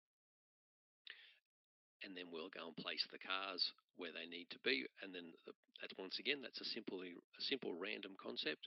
You can do it however you like that to be.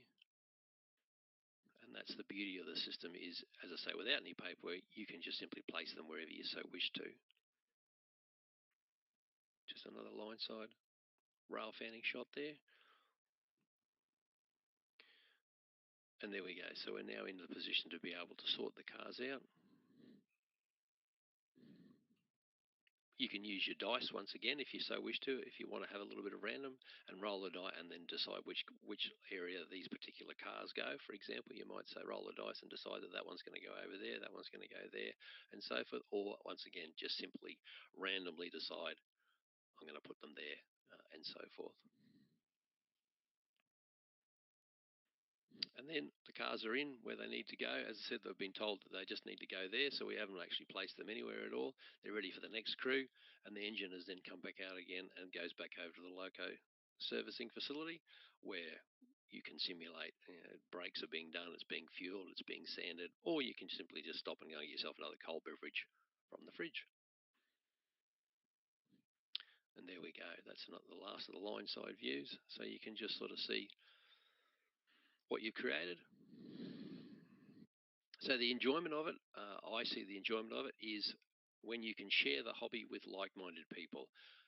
You're doing something, you're actually creating, you're representing the prototype in whatever way, although it might only be freelancing it, but you're still doing what the prototype does. And as I say, sharing this hobby with some like-minded people has been my enjoyment.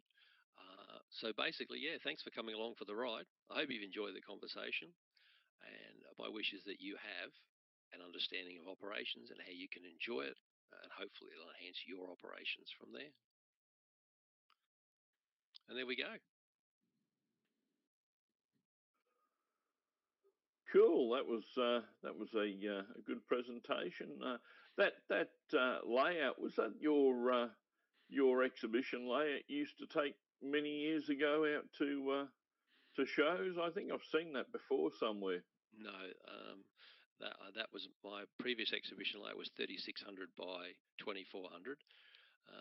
So yeah, no, that's a totally different layout. I actually picked that layout up from some person on Marketplace for a couple of $100.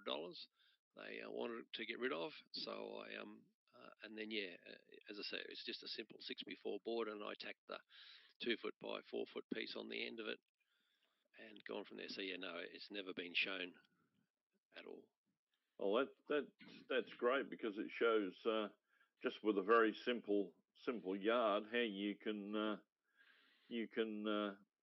develop an interesting operating session just by adding a small fiddle yard onto the end of a roundy layout, basically. Yes, exactly. I just, as I say, in this instance here, the layout had a curve there. I just simply cut out a piece there and put a turnout in there, and then I created this to follow that geometry, and that was it. So it was a simple little project that enhanced the operation of the layout. And the bonus to it, of course, is you can stand in this particular area here or sit on a nice bar chair, and you can reach all this part of the layout, and as I say, without having to wander all over the place. And you can push the layout up into a corner, so if you are tight for space in a room, it gives you some operation, but it also gives you the ability to just stop, sit, and watch your trains run. Exactly. So you can sit there and just create a brew or have a nice cold beverage and sit back and just watch the traffic roll by. Absolutely, that's it. Absolutely. Cool. Let's have a little look if there's been any questions thrown in the chat. Hang on a tick. Let me get the right button on the right bit of the computer here. And okay, there's a couple coming through, but nothing really substantial as yet. So anybody out there's got some questions for Daz, put it in the chat, and we'll get him to answer them.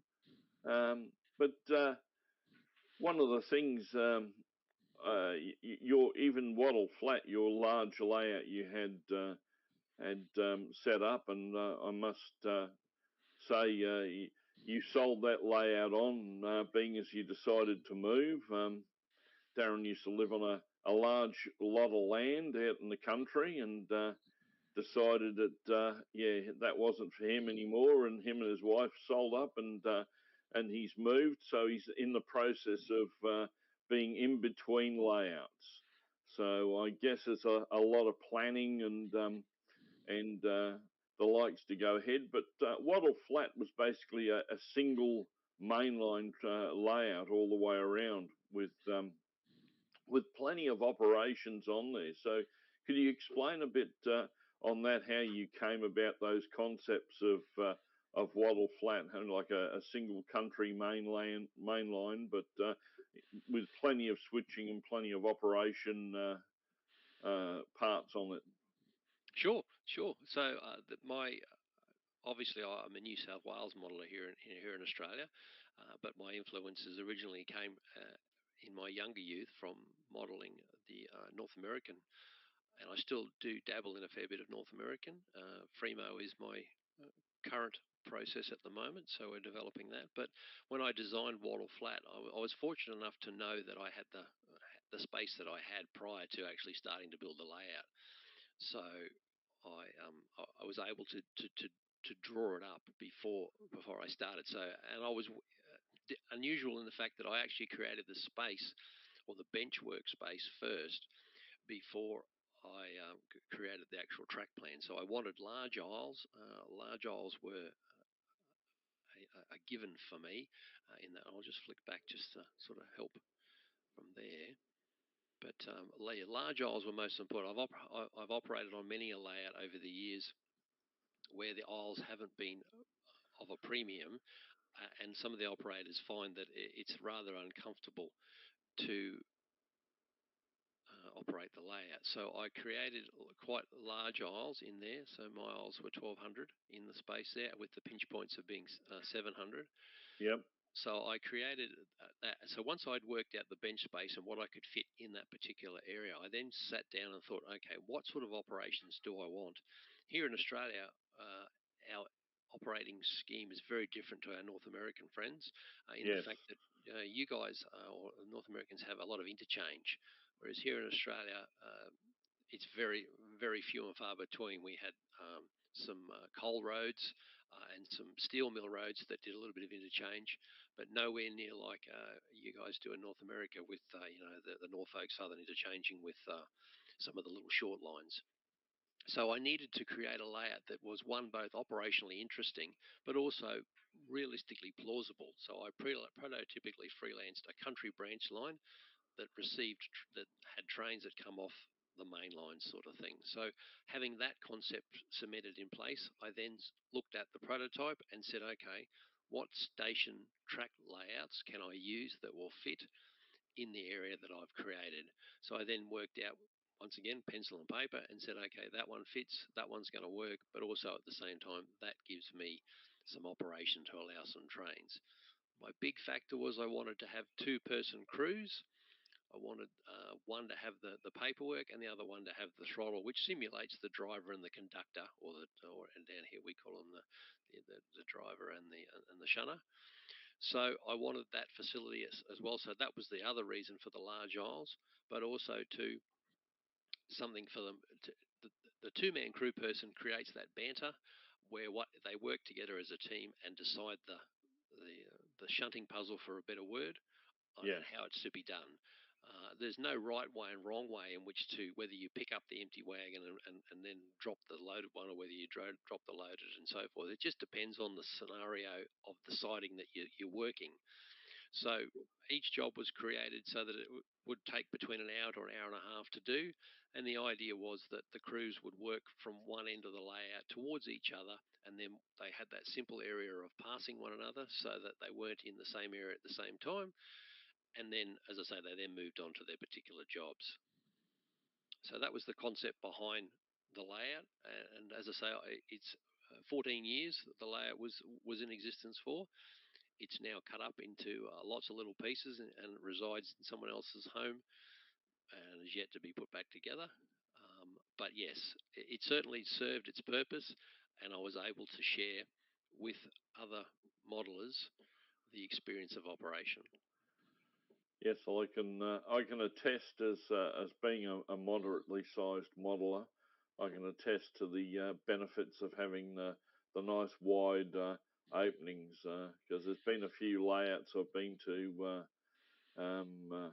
that it's rather squeezy to get around, and like we said before, I was speaking to someone and they said about making T-shirts for modelers, and I said, you want to start at large and work up from there, because there's not many I know that have medium or small T-shirt sizes. You want to go the other way. I think 2XL is the model railroad medium, Standard. size. Yeah, but The anyway.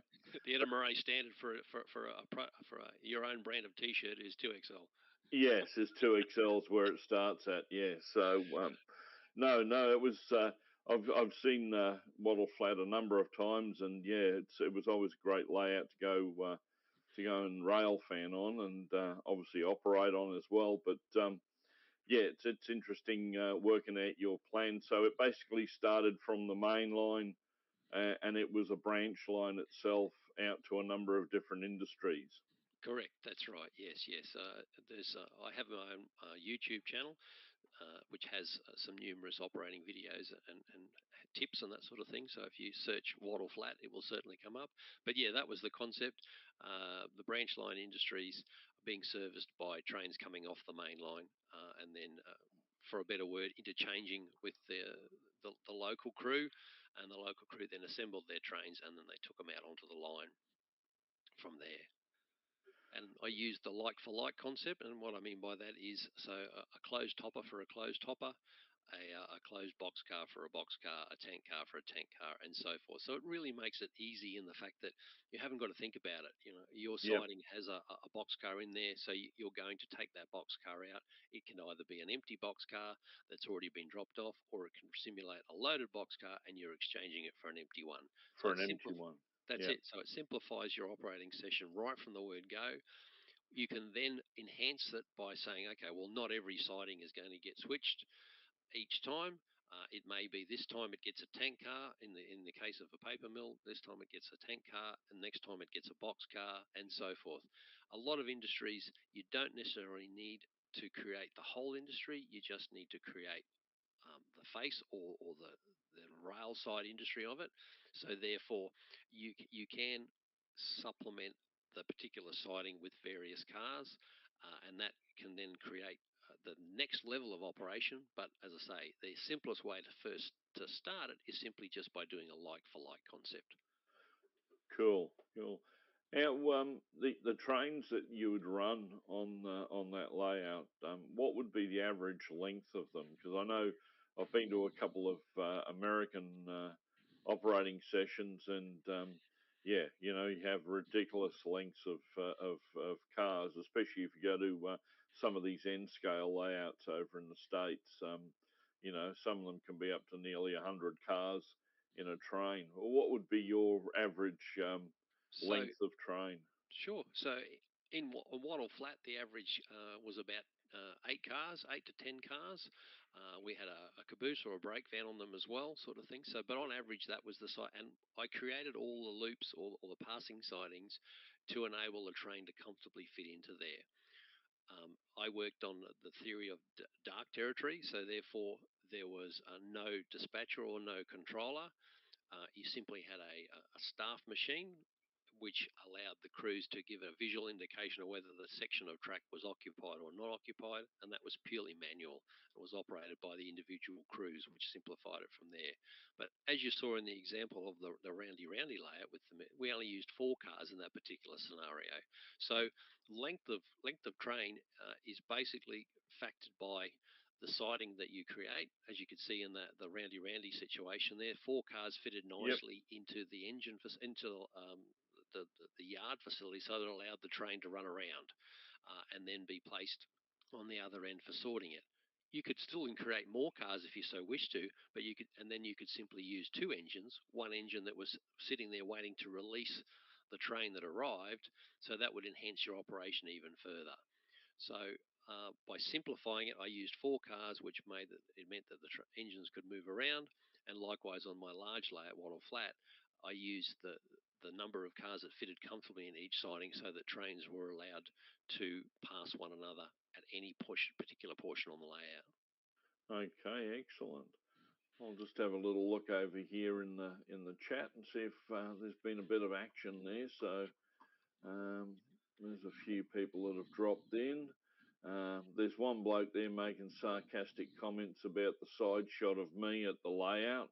And I think if anybody looks at that, they'd see why that I need to go to layouts that have a wide opening. As you can see on that particular layout, there's not that wider opening there, and Although that layout does have some creative wiring in there, but we'll get to that at a later date, I guess. We'll discuss that. It's a future article. A future article, yeah. I actually did a clinic on layout wiring, which I've never presented yet, and it's got a few photos that are quite interesting. But anyway, it looks like Heath from Human City Junction's here, and he's been having a conversation with Andy Ambrose. But I can say one thing: Heath actually has operating sessions, and I'd say he has probably the smallest layout room and aisles of anyone that I know of. I think his room's only about 4 foot by 4 foot. We may actually get to see him when we're in New York. We'll see if we can put the thumb screws on him. Yeah, we can put the screws on him and see if we can get a visit over there. Because if for those over in America, Darren's actually coming over with me to Amherst this year, so he'll be at Amherst and a few of the trips after Amherst.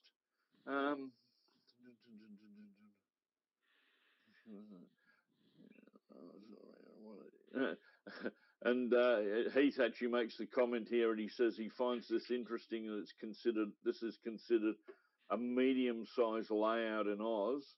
If this is medium, what is large? This layout is really big. Well, I guess compared to Heath's layout, it is really, really big. And he says it's not that quite small. His room is 8 foot by 9 foot. So there you go. I think if I go in that room, that'll be about all that can go in that room. So anyway. I guess that's the beauty of this layout that I'm showing now. The tabletop size is it fits nicely in a small room. I tucked up it to the corner, and as I say, you can simply sit there in this particular area and just enjoy this part of the layout or this part of the layout, or just enjoy that as an overall view. And as I say, in such a small space, you'll still be able to create some sort of operations, or just simply just sit back, relax, and enjoy it. And it's a manageable size that you can finish, do something with, and then bring the operation side of thing in afterwards. Someone's making a comment here that the aisle size on Heath's layout is generous. Well, I suppose it is generous when you consider it's only an 8 by 9 foot room. But anyway, so what plans do you have? Wattle Flat is moved on. You've now relocated. You're in a new home. What are the plans for? I last weekend you were telling us that you're going to be building a new shed, and there's going to be a new layout. And I noticed you were purchasing a few books during the week on different styles of layout and the like. So, what can you tell us about what's to come on the new? I wouldn't call it Wattle Creek again, but on the new layout. So, as I say, I'm enjoying the world of reliable internet, which is an exciting part in the new abode that I'm in. But planning ways is yes, hence those books. So a whole new era. It's once again still been New South Wales based, but in my younger days, I was fortunate enough to know quite a few engine drivers in an area where I lived at the time, and so I experienced a lot of cab rides and shed shifts and so forth like that. So my shift is moving towards the 90s this time, and once again, so a little bit more modern, no brake vans or caboose in this instance for us here in Australia.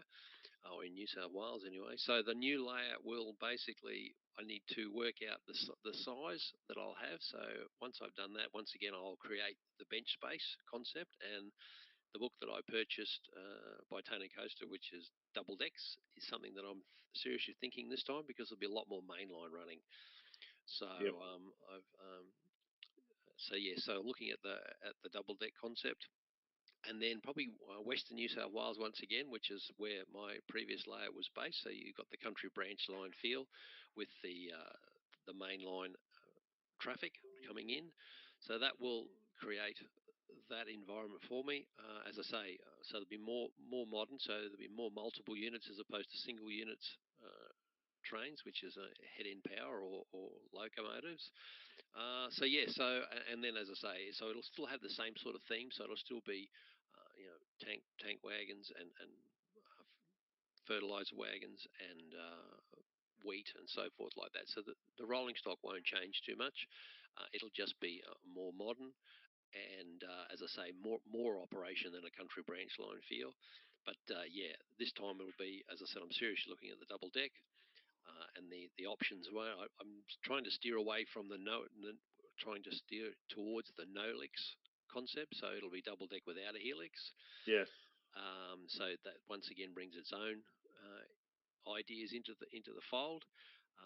I've operated on layouts with helixes and without helixes, and the enjoyment factor of a train not disappearing for long lengths of time into a helix is something that I quite enjoy.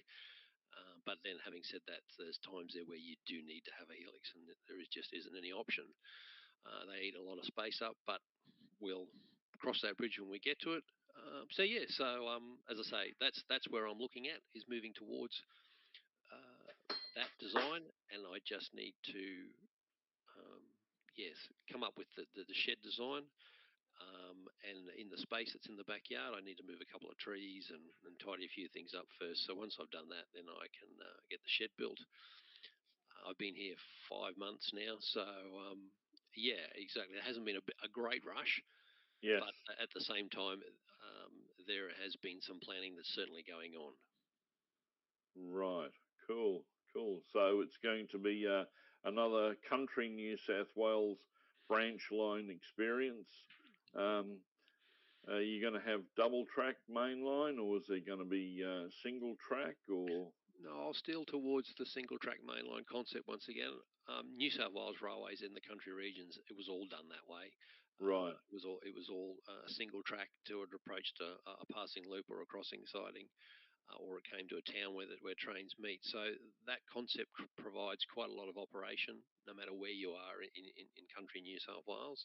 So it's just the frequency of the trains. So I've picked an area that will make, once again, I'll prototypical freelance, so that it gives me the opportunity to run the trains that are believable, but also create that operation at the same time.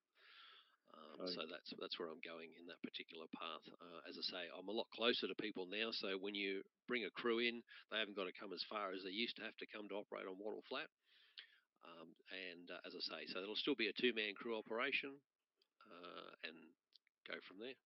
And hopefully we can get some remote operating running on that layout as well. So we can have maybe some international people come on and help you out with your crew and expand that way. Absolutely, the world of remote ops is fascinating, and now that I have a reliable internet connection, it will certainly move forward in that respect. That's for sure. But watch this space. As I say, I certainly plan to document it all again, as I did in the building of Wattle Flat. It wasn't only the destination I was looking for, it was the journey along the way. And I've got to say that this is the world's greatest hobby for a reason, and that is the people that you meet and that you share this hobby with are fantastic. And someone once said, come for the trains and stay for the people. And I can't confirm that. That is just an absolutely fantastic statement, because it is so true. Yes, very, very true. Very true. But one last little question. The last shed that Wattle Flat resided in, is the new shed going to be bigger or the same size? Yeah, it'll be the same size. So you're not going for a big empire? No, not at all. As I say, it was 14 years in the making of Wattle Flat. As I say, that was actual construction. I started in January 2010, and had the support of my wonderful wife and daughter. And there's some wonderful photos of my daughter helping me paint and that sort of stuff. They're certainly not available for public showing, but they created some wonderful memories. So I'm looking forward to the next journey of building the next one. But as I say, that space was more than sufficient. And like I say, it's not what you have, it's what you do in that particular space that creates the enjoyment. Exactly. Big isn't always better. Exactly. I Yes, I found that. I've been to some really large layouts in the States, and yeah, some of them I wonder how they can actually operate, especially when they turn around and tell me that when they have an op session, they need at least 23 people for the crew. And I go, well, I don't think I could get 23 people to come together. I've got to go overseas to find friends now because I've used all the ones up in Australia. So anyway, Darren, that was a great presentation. Well, I'll just go over and see if there's any more comments here. Heath made the comment of the question, is a layout size related to scale? Example, if you have the same size space, would an N scale layout be a larger layout and a HO scale be a medium size layout? I would say yes, absolutely. Yeah. Absolutely. You could certainly square, you could either leave the same amount of peninsulas and create more. But as I say, a lot of my bench work is only 400 wide. In an N scale, you could create quite a lot of track work and still have some nice broad curves. So you could certainly create a lot larger layout in that space. But maintaining it is one of the biggest things. It's all well and good to build it, but maintaining it. It used to take me an hour to prep the layout ready for an op session. And that was on a good day. It never took me any more. But as I say, I used to clean wheels, clean track, and make sure everything was ready to go for an op session. So the bigger the layout, the longer it takes. And of course, if you're wanting to have regular op sessions, that's time that you take out of actually creating. You're not doing anything at all other than just maintaining the layout. So that's something to think about. And someone else also asked here, is this Darren from Model Railroad Techniques? No, that's Dazzy J, and Dazzy J lives in Adelaide. A long way from where Darren comes from, but in Australia, everybody has a habit of shortening everyone's name, and Darren, I think I know about 3 or 4 Darrens, and they're all called Daz. So, Absolutely. So yeah. Yes, no, very true. No, Daz down in Adelaide, great bloke, and as I say, he's certainly more prolific on YouTube and than I am. But yeah, as I said, check him out because he's always got something great to say. And Heath just put a comment in there saying, "Oh, you're supposed to clean up before people come over. Now you tell me." So, so yeah, I don't know. Every time I've seen Heath's layout, it looks pretty clean in that room because if you left too much of a mess, there's not much room to leave a mess in. But anyway, look, Darren, that was a brilliant presentation and great banter at the end. I think we had a few serious questions in there. The chat is a lot of people talking amongst themselves about the layout and the likes, and that round and round small layout that you showed there, I mean, that just goes to prove that you don't need to have a whole ton of rolling stock and you don't need to have a huge layout to sit there and be able to have some fun and to get yourself into operations. I mean, even 2 people could have fun running trains on that layout. Like you said, you could have one guy running the switcher, putting the trains together, and the other one just coming out and swapping cars around and bits and pieces. So it goes to prove that you don't need a huge empire to get into this hobby and have some real operations fun. Well said. Well said. Well, thank you for the opportunity to present, and I look forward to presenting again next time. Not a problem. Thank you very much, and we'll definitely be having you back. And I think we'll head over to Brad now for some commercials, and then we'll be back with another Australian layout. So we'll see you all in a little while. Thank you. Bye for now.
Sorry?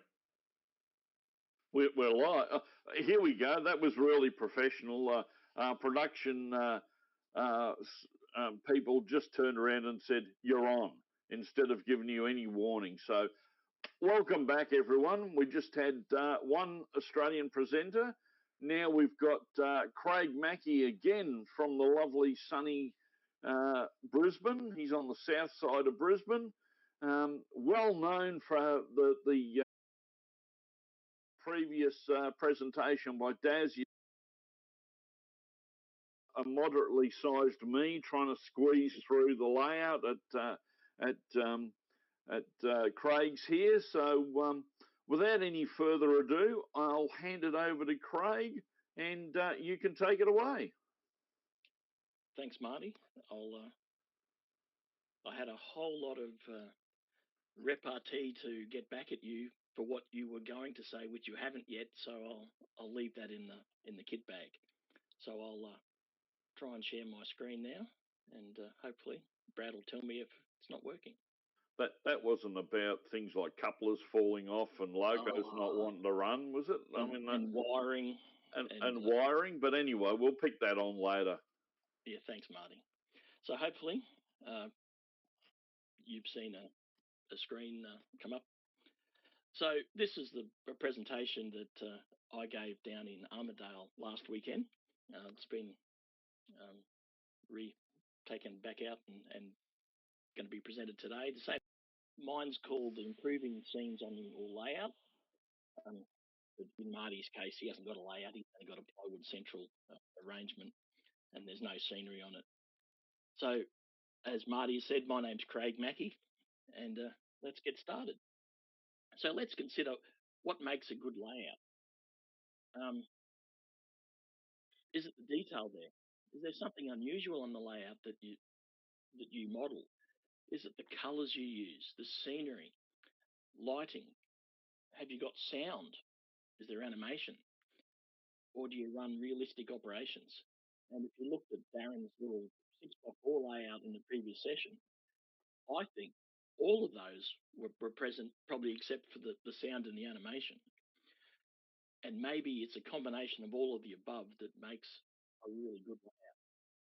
So today we're going to talk about some detail you can add to a layout, something unusual you can install, the colors of the scenery and believable scenery, what lighting effects you can use, also sound, animation, also realistic operations, and then we'll close out the session. So what I like to put in the detail is something that brings a smile to people's faces, and maybe something that we see in everyday life, but people don't model. But again, you have to have something that's believable and add detail to the actual scenery that you're building. If you're going to build a bridge, for example, there's different types of bridges. Do you build a steel bridge, a wooden bridge, or a concrete bridge? And you need to use relatable and realistic colors. There's a guy that is in our club who used to build little 6x4 layouts and 8x6 layouts, and he used the worst colors. They were just off the color chart, and you'd know that, oh, that's so and so's layout just by the color scheme. They were just gory.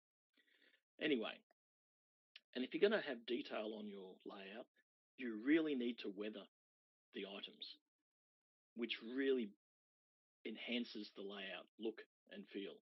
So have dirt around the layout, rust, and maybe if you're a modern era modeler, some graffiti. Now, if you've got track on your layout, is your track weathered? Do you paint the sides of the rails a rail rust color? Are your sleepers wooden or concrete? And of course, over time, if it's a wooden sleeper, they have all different colors. Now, is your track ballasted? Are you out in the country where you might have sand, ash type ballast, as opposed to in the suburban area where there's more actual rock ballast? Do you have large sweeping curves?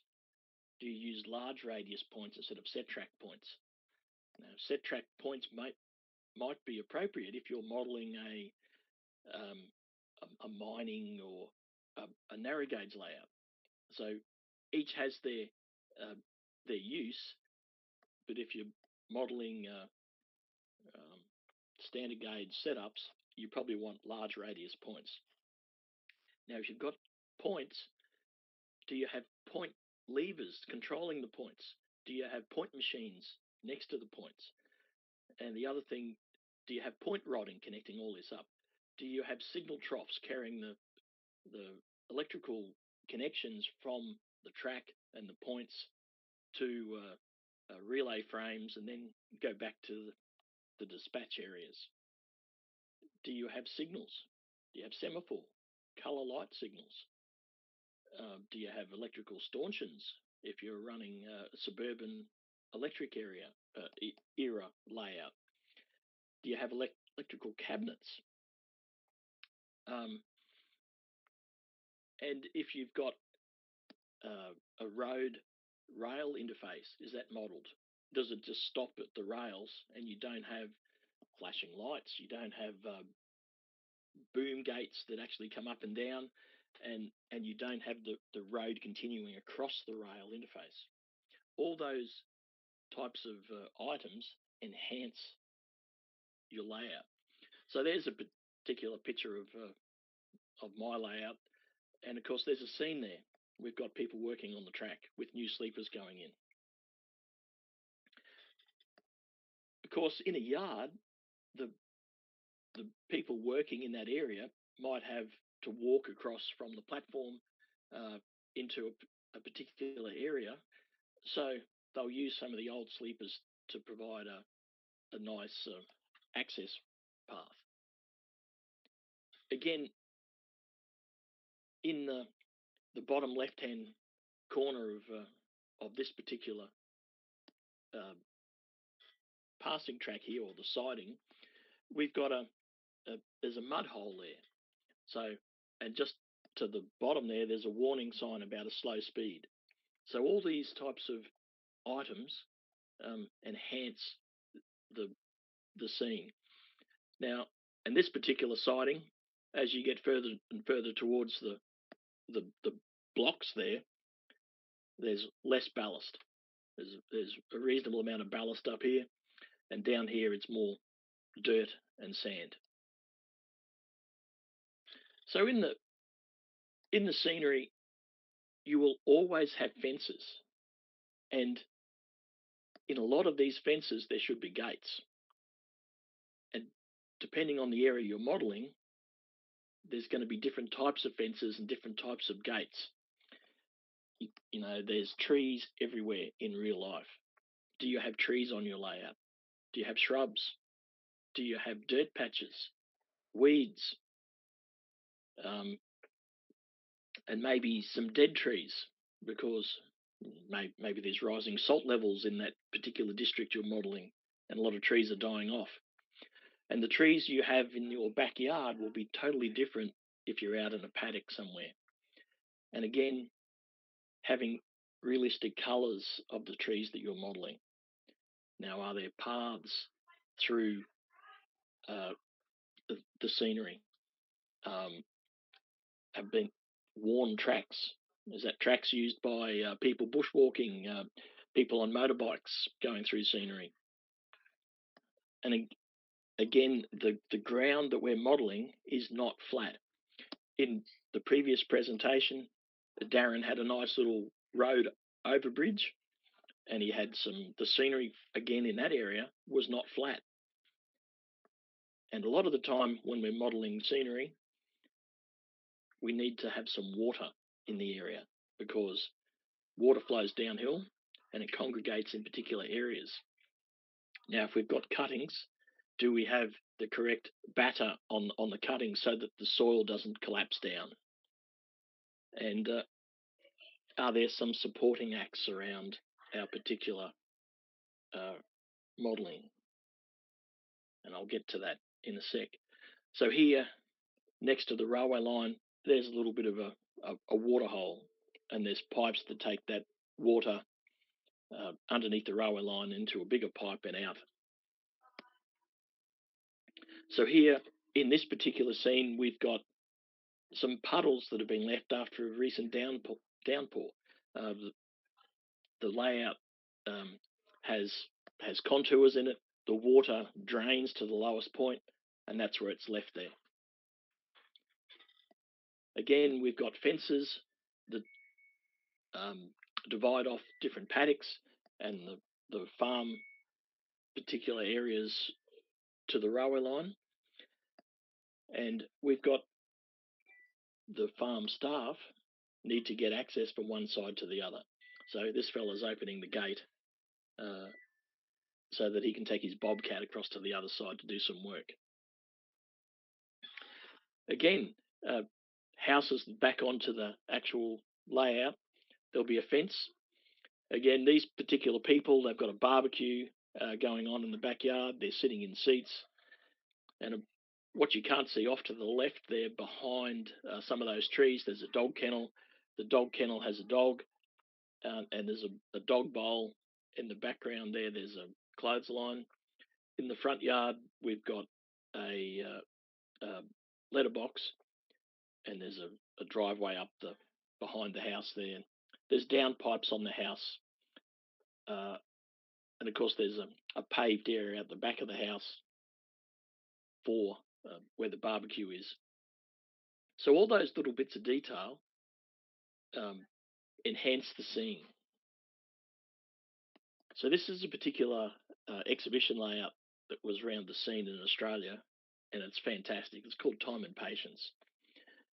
And in this particular scene, there are a number of different types of fences that have been constructed. Behind the railway line on the far side, it's different to the post and rail fence on the near side, the fences around the house, the cattle yard, and there's I think it's pigs up on the right hand side over here, and of course the chook pen is different again. So there's all different types of fences that you can install on your layout to enhance the scene. And of course, there's my favourite, a dead tree. So there's another scene there of the layout, and you can see that there's dirt patches. So where there's a congregation of the cattle, there's not much grass there. And we've had a breakaway over here. This cow's disappeared from the pen somehow. So, and of course there's some ducks and geese and all sorts of stuff over here, hens. So all these different types of things create talking points when you're looking at the layout. On the same layout, there's some fantastic houses that are modelled, and you can see the end of the earth here is right on the edge here, but he's got guttering driveways, fencing around all the houses, and the scenes that are created here are just fantastic. So on the side of the building, the detail, we've got downpipes, we've got an electrical box, little awning out the back, we've got a handrail up the side, again handrails around the front of the house here. We've got an antenna up into the air. So again, it's bin day. This fella's mowing his grass. We've got little gardens out the back. We've got clotheslines, a dog kennel, a boat. This fella must do a little bit of fishing. So there's talking points everywhere. Again, a little garden out the front, some pot plants, and these houses are just fantastic. Concrete stumps with ant capping on the top. The detail is just brilliant. Again, on the corner of that block, we've got a service station. So we've got an ice chest over here where people can buy their ice. We've got, no doubt, fill up some gas bottles. And it looks like there might be some security on the inside of the particular service station so people can't break in as well. It looks like there's some sort of a wire protection there. So all the detail there is just enhances the scene. We've got some breather pipes coming out from the tanks. We've got downpipes from the roof. Fantastic examples of detail modelling here. Again, back at this scene, we've got a fella climbing up the roof to do some work. And we won't look in there. So there's some detail that you can find things that are really funny. So some of the supporting acts you need people, you need animals, birds. And while we're modelling trains, there's always trucks, cars, other types of equipment that need to be in beside the railway line. What about general junk items, trailers, stuff in the backyard? Does the house beside the railway line, does it have a pool? Does it have pool fencing? If it's a modern day Australian outline, there are legislation that the pool fence has to be a particular height and has to have latches on it so that young kids can't get in there. Do you have letterboxes? Do you have TV aerials or antennas on the house? A lot of these houses also have driveways, sheds, clotheslines in the backyard, a laundry, an outdoor laundry, a laundry basket underneath the clothesline. What about barbecue? Kids always need swings to play on. Is there some other stuff in the backyard? Are there wheelie bins? Are there drums full of stuff? Tools? Is there a tool shed out the back for the for the husband? Is there a veggie patch? What about washing tubs, washing machine, hot water system? That's something I don't think I've ever seen modelled on a house. It's an external hot water system. What about work activities? Is someone putting in a concrete slab? Got a cement mixer there, a wheelbarrow? Is there a backyard dog? Does the dog have a dog bowl or a kennel? Hoses strewn across the yard because someone's watering their gardens. Is there a fish pond in the backyard? Is the fish pond built in an old bathtub, for example? And being Australian outline, is there a cricket set in the backyard? Every young Australian kid plays cricket in the backyard. Are there football posts? What about tether tennis setups where kids just hit the tennis ball backwards and forwards? Now, while we're building all these detail items, maybe there's signs that need to be included. Is there a car out the front, and that car is the fellow who owns that car might be an electrical contractor? Is there text on the side of the car? Does he have a sign out the front advertising his business? Does he have underneath his letterbox his street number? Are there telegraph poles? Is there water? And I think water is one of the key things we need to include on our layouts. So here's an old house that's actually from the Border Loop area of my layout. So this fellow is getting a new fence done. And of course, most of the palings are being put up. He's had to pull some of the palings down because they rotted or something's happened. And just to the left of that photo, there's two sawhorses with, and that's where the new palings are being built. And you can see two palings laying up against the fence there, ready to be installed. So that creates a bit of a talking point. So this is a scene from a mate's layout. We call him Barnacle Bob. And another mate has actually 3D printed some concrete washing tubs, which are pretty standard in Australia. And he's built an agitator washing machine, again a 3D print from another mate. And it's got the ringers that dry out the water from the clothes.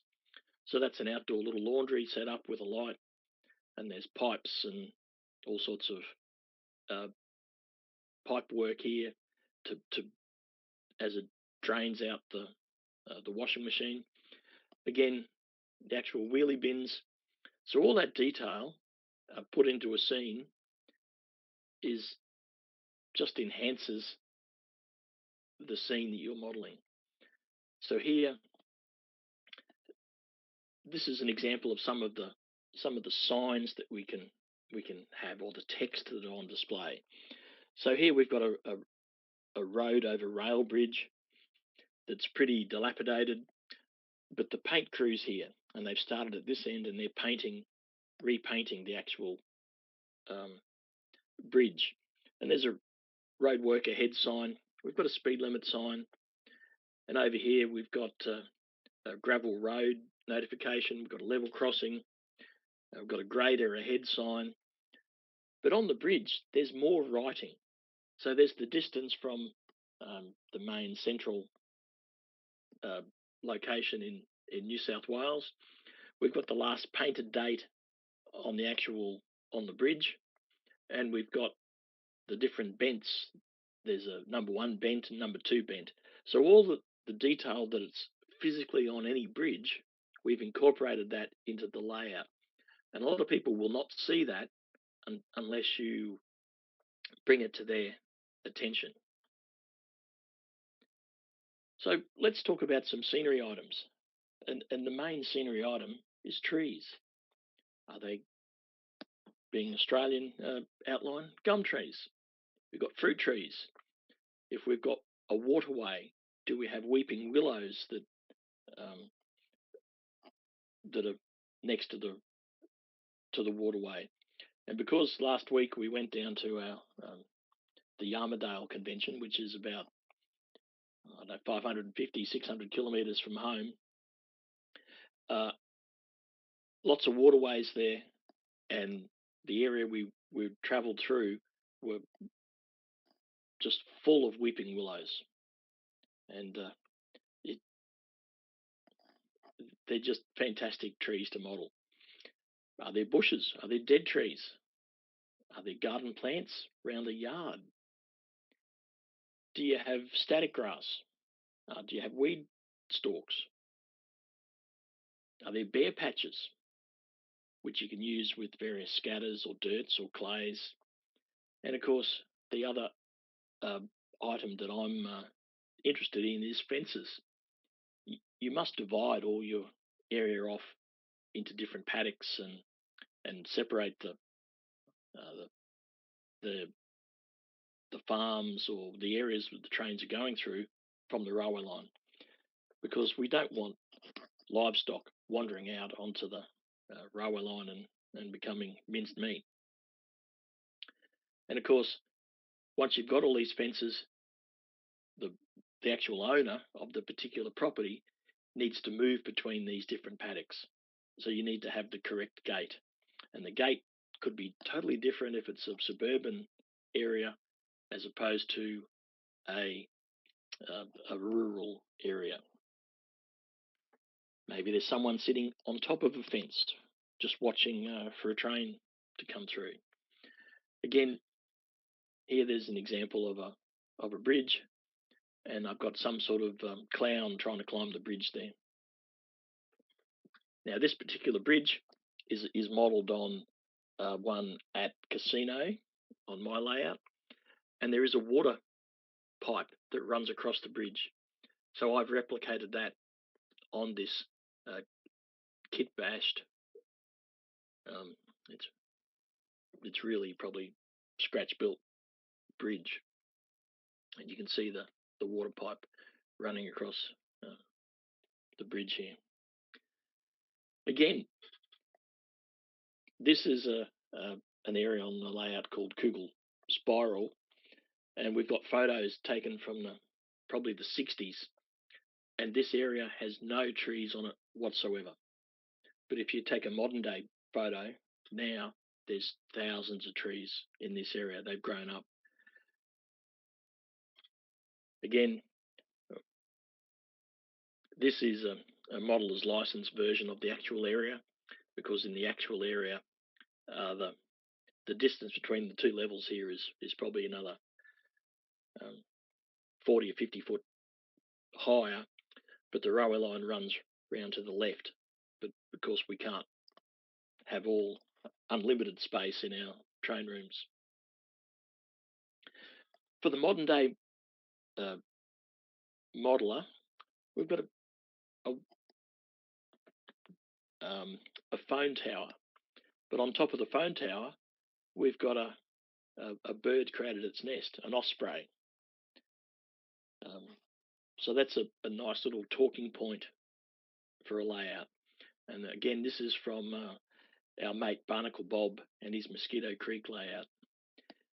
So if you're modelling a particular area, you need to work off maybe photos from that particular area. So in the background there's a photo of Border Loop. And in the background there, we've got the signal box, which I've modelled. There's the platform that the signalman comes out to exchange the staff. There's a little platform to the right. There's a toilet block out the back. There's a tank next to the signal box. And there's a swing set behind the platform. So all those items have been scratch built to be put into that particular area. You just need to paint them now. Bit by bit, we've got actual staff machines inside the signal box. We've got lights, but it still requires a bit of painting. Now, this is a fantastic little scene that I helped back up off the internet, and I talked about it at Armidale last week. Then after the presentation, I had a a fella come up and say, "Oh, that's a photo of my layout." So that's, just a fantastic little scene. Of course, we've got a winding road. We've got the Armco barriers across the bridge. We've got fencing and street signs. We've got a patch of tarmac here that's been relayed because there's some sort of hole in the ground, or that they've had to do some maintenance. And it's a different colour. It's just a fantastic little scene. And now I've met the guy who owns it.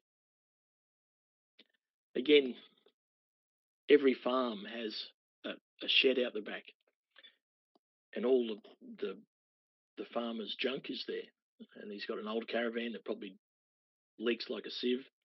He's got a boat. He's got a tractor. He's got spare tyres, bales of wire, pallets, old windows he's pulled off the house, an old car, and in the background there's a tyre hanging up off a tree, and a young kid in the tree going for a swing. So all these items improve the scenes. Now here we've got a particular building on my layout, and again, the building has writing on the side. You know that it's a Norco Cooperative Limited from Kyogle. So here we've got the office. We've got door 1, door 2, door 3. So, and of course, doors are half open. This one's ajar, and there's a little bit of junk laying around. So all these items assist in setting the scene that you're modelling. Again, downpipes. Now this is a fantastic start of a scene from another mate of ours who's building a new exhibition layout. It's currently in his lounge room, but it's got sound that he recorded from in rural Victoria, where his father lives. He sat on the back patio and recorded like 30 minutes of sound that he then plays through speakers and exciters that are underneath the layout, and you can hear birds call. You can hear a car drive up the driveway, trucks. It's fantastic that the sound that we get enhances the particular area. And as soon as he puts that river in there, or the creek that's running, and this layout gets on an exhibition scene, it's going to be fantastic. So something unusual on your layout. You need a scene that's being that no one else has. Is there the same scene or the same story in different scenes on the layout? Are there signs that make people laugh? Examples of pigeons eating wheat, a dropped ice cream, someone looking through a particular window, like that one I quickly flicked through earlier on. There's a couple intimate in the lounge room of their house. Someone walking a dog.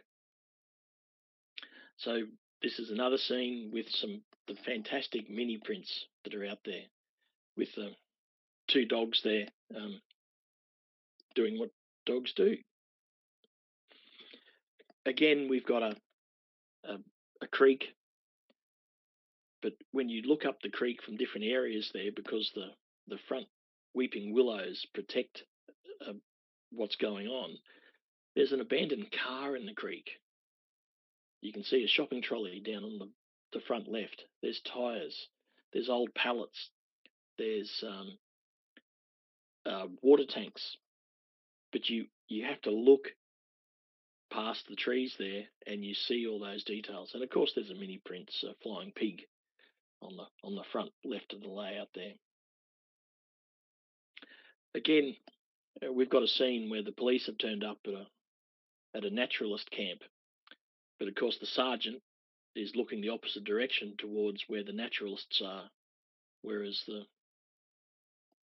the two constables are with the body. Again, the scene there with an outdoor laundry, an outdoor toilet, clothesline, an apple tree, and so on. So this scene is the developing scene. I just need to put a cement mixer in this scene. The actual house owner is putting a new concrete slab down. The slab's been boxed up. All the sand's been sprinkled underneath it. There's a sheet of reinforcing laid. There are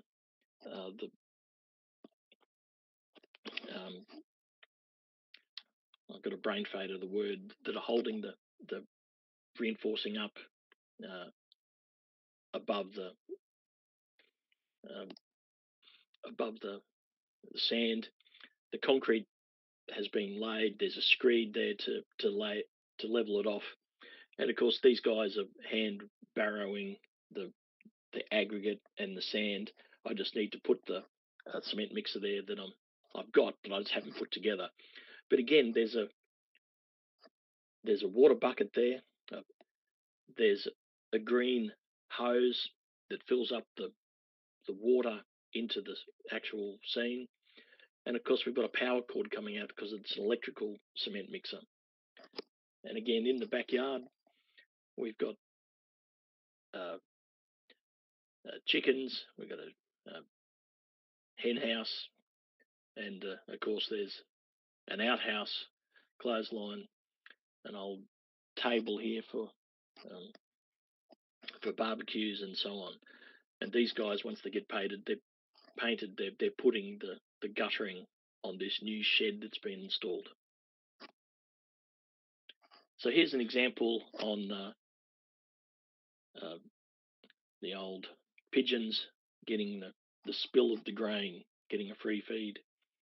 So this is on Bob Harding's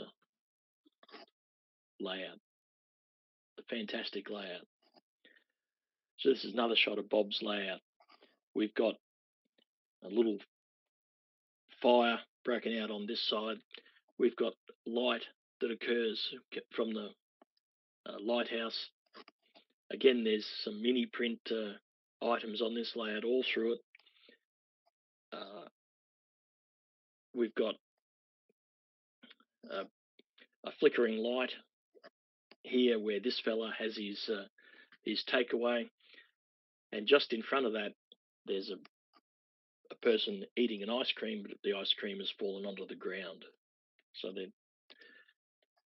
it's scenes there that are just brings a smile to everyone's face.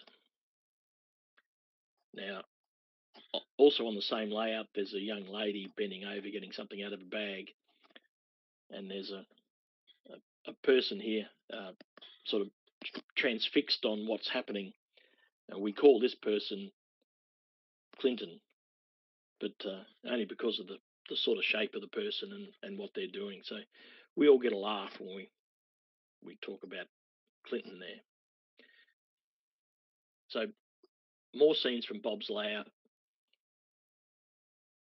We've got all the colas plants here. We've got an orange plant. You know, the flowers here are just fantastic. Over here, we've got lights. We've got a ready mix concrete truck, and of course the barrel there is actually rotating. And again, some mini prints on this creek. So we've got a sawmill here, but the detail here by having a blackboard with all the stuff that they need to get done, that sort of detail. We've got access to the grain silo here, but we've got card key access. You know, these are the detail that you don't see on normal layouts. Again, service station. We've got a water hose here and the hose to pump up the tyres. On this particular scene, we've got an old potbelly stove.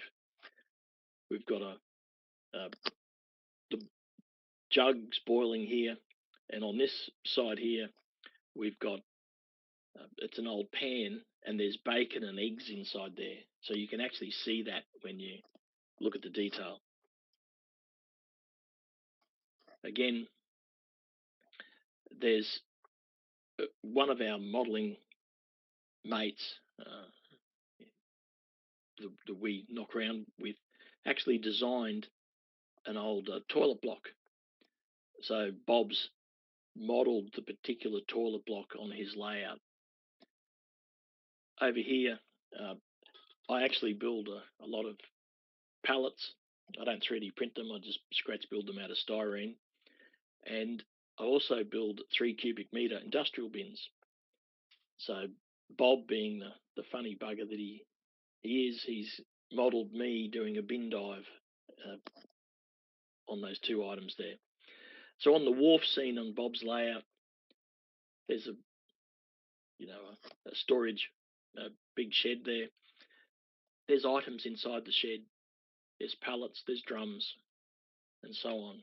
Coils of wire, and of course we've got a forklift running in and out.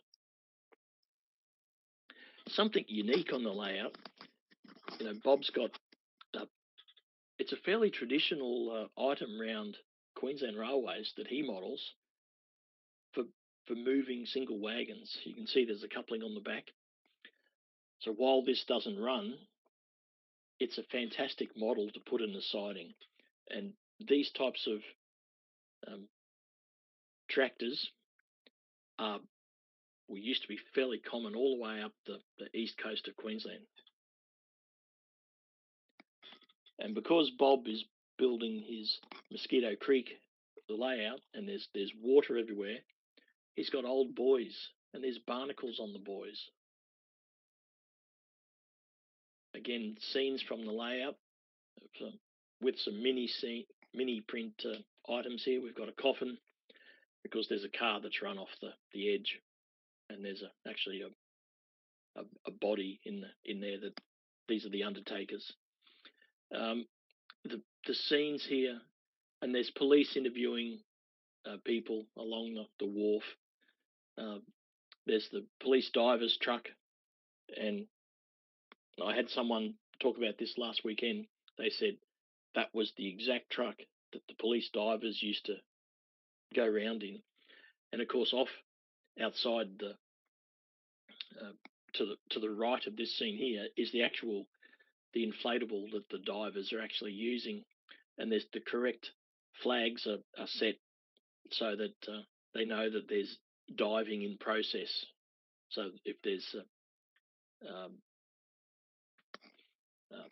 ferries or boats or whatever going past, they know that they need to go at particular slower speeds. So when it comes to something unusual, maybe you've got a car or a truck speeding on the wrong side of the road. Do your cars have number plates? Are there stickers on the back window or on bumper bars? And over here in Australia, we've got L plates for learners and P for provisional licence drivers, which you have to display for 3 years once you've got your licence. Do all your cars have aerials? And that out in the country, they've got the big flexible aerials that show that they've got some sort of CB radio. Now, are your roads bitumen? Are they dirt? Do you have line markings? Are there potholes? Are there gutters on the roads if it's a more suburban area? Is there roadkill? Have you run into a kangaroo while you're driving around? So here we've got line markings. We've got an actual set of traffic lights that are iterating through the main road and the side road. And of course, it also goes to a flashing yellow in a random, so that's controlled by an Arduino. Again, there's been an accident, and the coppers have turned up to investigate a motorbike accident. Here we've got a car on the wrong side of the road that looks like it's speeding, and the yahoos are in it, hands out the window. And of course, round the next billboard, we've got a police motorcyclist. And of course, Bob on his layout was a motorcycle cop, as well as being a police diver. That's why those scenes are on his layout. And you can flick a switch on the fascia of the layout, and the blue lights flash. Again, Mosquito Creek must have been a very a tough sort of area. We've got a burnt out car, and of course the seats have been removed, the wheels removed, and it's just left to rot. Again, we've got a road overbridge, we've got guttering, we've got signs, the speed limit, no standing, no stopping, street lights, and so on. And in the far right-hand side here, you can actually see where the barbecue is occurring at that house from an earlier picture. They've got their barbecue table set up, but this fella's doing the barbecuing. Again, this is the scene where the cement mixer is supposed to be, but the car's here. This one's got an L plate on the bumper. This one's got a P plate, and of course there's a flexible antenna there. Now, as we're building all this scenery, we need it to be realistic colours, and then you can identify that it's an Australian outback. Whereas if you were building a British particular layout, you'd have lush greens because of all the rainfall. Now, believable scenery. Do you have painted backdrops? Do you have, do you paint the fascia so that it removes it so you can look into the scene? Has someone used a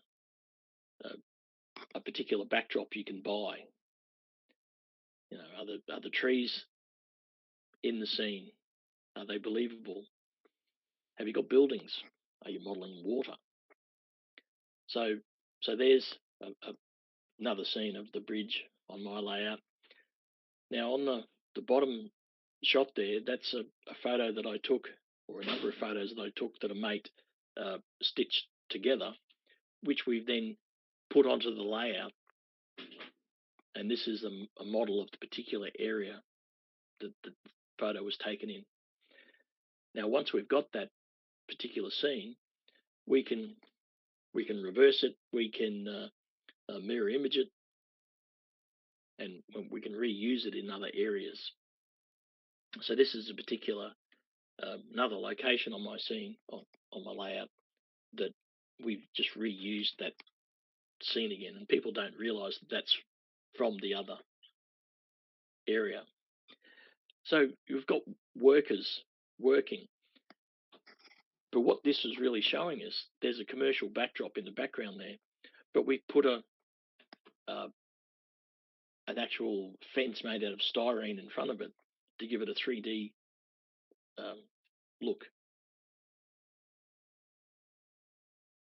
Again, if you're an artist, you can paint fantastic trees on the backdrop, and that's and nice clouds. Again, these were painted by one of our modelling group for a layout that he was about to build, that he's put a kibosh on at the moment, but hopefully he's going to get back into it. So this is another scene from Mosquito Creek, but again, painted backdrop, trees behind it that add 3D effect, and that's a fantastic bridge with over 1,000 bolt detail on it. It's just fantastic. Again, Bob uses an interesting fake fur on his layout for some of his grass, which he then paints. But he's got kangaroos there coming to drink at the water. We've got termite mounds. It's just fantastic detail. More detail that he's got with water here. We've got mangroves, shopping trolleys being disposed of there, but all the breather pipes for the mangroves. And of course, in this scene, we've got a couple of people fishing. We've got some crabs in the crab bucket. We've got a pelican down there. But inside his particular buckets up here, there's fish. So the detail there is just fantastic. Now, ideally, having some lighting of the layout will improve the scene. And the lights could be fluoro bulbs, they could be fluoro strips, they could be LED strips. And you need to add lights in buildings. So a mate of mine had previously bought a number of different types of LED strip, and that scene there shows the particular numbers or the code numbers of them. And you can see the top picture there, which shows the number of LED per meter and the intensity of the scene. And he's got some details there. He measured the particular light that's coming off it and how much power they're taking. So there's an example of two levels of layout. On my layout there, the black fascia sort of takes you away from looking there, but the LED lights certainly light the scenes. And there's another shot of another area on the layout. But lighting on the layout isn't just restricted to lighting the scene. Your locomotives need lights. Your carriages need lights. What about your guards vans or your and maybe other passenger wagons? Do you have signalling? A lot of houses need lights, street lights, traffic lights. What about a flickering light that needs to be replaced? Car headlights and tail lights, emergency vehicles, flashing red or blue lights or even a yellow light. What about a fire scene on the layout? So on this part of the layout here, I've got an actual disco going on in an old community hall, and inside there's flashing red, blue, white, I think yellow lights, just that are flickering through you can see it through the windows. Again, we've got an incinerator here with in the crew there, or the track guys must be cold, and they've got a fire going. They've used an old sleeper, and they're trying to get warm. Now we're seen with police lights, headlights, tail lights, ambulance coming through the scene where there's some roadworks going on. Here, going back to the photo from right at the beginning, we've got the single lane bridge. We've got a single lane working where we've got the traffic light there iterating between green and red, and also does a flashing yellow where the single lane working's in effect. We've got a fire going on in the industrial bin, and the fire engines come out to replace or put out the fire. So this is a real fire from Mosquito Creek, and you can see that the detail that you can add. Now you push a button on these fascia, and smoke comes out. It's a fantastic little scene. What about sound? We've got animals. What about traffic? Tires, reversing signs, sirens, welding, hammering, chainsaws. We've got locos with sound. We have horns and whistles, and maybe you have announcements about doors opening and closing. Wheel squeal, coupler, clank. Maybe there's station announcements. Those things certainly add to the scene. Animations. Do you have something moving on the layout? and that movement could be light. Is there a bushfire? Is there a lighthouse?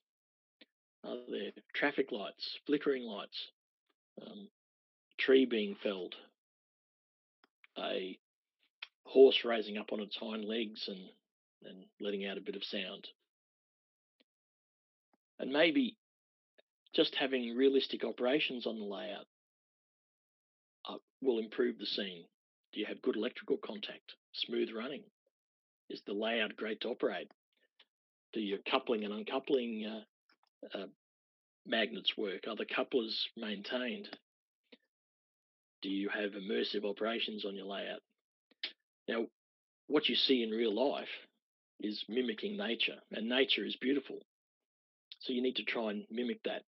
But not everyone sees the same things in a scene. So what I like to do is have something that no one else has, create little mini scenes, make people smile, make them laugh. So I've given away some of my tricks of the trade here. So in conclusion, there's no set formula for improving scenes, but you just look at something, think about it, and do what you think will improve that scene. And if it doesn't work, just think some more and give it another try. And it may take some time to perfect your scene with your detailing techniques. And there's no right way or wrong way, just your way. So give it a go and improve the scenes on your layout. So there's some particular blogs that will have some scenes on it, and a couple of websites there.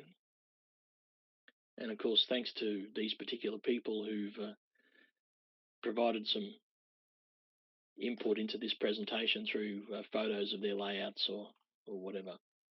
So the question is now to back to Brad and Marty. Are there any questions? Questions. Now I have a couple.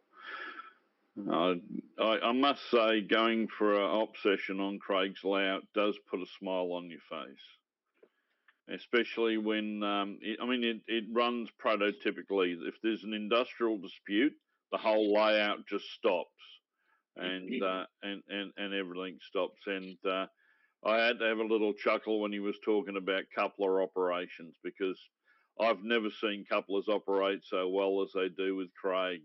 They operate that well, they end up in trees or on policemen's arms. But anyway, and on fences, yes. Yeah, we'll leave that where it is. Let's have a little look. We've got a few comments that have come up there. Some people have, nice detailing, blinking lights and animations. Yeah, they all add to the layout. And yes, those photos of time and patience, that was a really a truly inspirational layout that was on the layout scene for a while. I don't know where it's been. We haven't seen it for a long time. I hope it's still about, because there was some sensational work on that. Well, Peter Lewis has had about 3 layouts. So I'm not sure if he still has them all, or there's, I think the latest one is YE. Yes. I saw that down in Sydney last year. But that's very interesting. And when you were talking about lighting, I notice some people will go from a day to night lighting. Do you run that on your layout? Do you have? No, the lighting's just on or it's off. Right. So even if you're running to a timetable and it's supposed to be at midnight, you've got bright lights on. So. Right. Somebody else made a comment here about something about prototypical operation of an XPT train. Could you expand on that? Do XPTs break down a lot? Do they? So we need to, for our worldly viewers, we need to understand what an XPT is. It's a New South Wales passenger train, express passenger train. And on my layout at one stage, it had trouble running until I tuned it. So it now runs well. I just choose not to run it for the great unwashed when they come over. And I'll include you in that group there, Marty. Oh, right. I just got another comment came on. Someone said they just had a light come on and said, Craig, they've got a solution for you. If the Americans have snow plows to clear snow off the rails, maybe you could have a coupler plow on your layout to keep the couplers off the track. But I think that was a sarcastic comment more than a question that came up. But we'll leave that at that. I think it is too, Marty. Yeah. You could guess who that came from. Who needs enemies when you've got mates like I have? Exactly. Well, they all pick on me, so I've got to pick on someone else. So anyway, look, we've reached the top of the hour.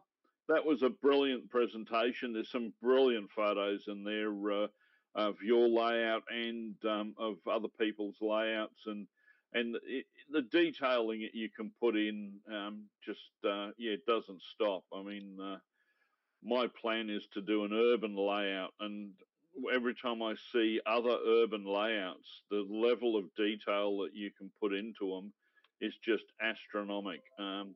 But even on a very simple country-based layout, I mean, the stuff that Bob Harding's put on his layout and the country scenes is brilliant. But anyway, so Bob's layout has to be probably the best layout in Brisbane, and of course, when we came back from Armidale last week, we stopped off at Rowan Ferguson's layout. Yes, it's got to be the best one in country New South Wales by a mile. Yes, unfortunately, I didn't have time to stop in at Rowan's. I had to get back to work, and but next time we're down that way, I've definitely said I'm got to put some time to actually go and see a few of these when we're down there, and stuff work. It can wait until I get back. But no, that was a brilliant presentation, and we'll look forward to your next sojourn down the path of an NMRAx presentation. And I thank you very much for your time today. Thanks, Marty. Thanks, Brad. Thanks, everyone, for watching. Not a problem. Well, Brad, what do we got? When's our next foray into the length of clinics? I believe it's on the 28th of December. Is he going to join me or not? No, he's going to hide in the background. No. Well done. You can read our Google sheet. I'm glad you could sign in for the morning. Oh, the sarcasm is running hot today, isn't it? Yeah, I have looked at the Google sheet. Yes, and the 28th to the 12th, I believe, is our next foray into NMRAx. So until then, from all the crew here in sunny Queensland and New South Wales, we'll bid you all a sojourn and catch you next month.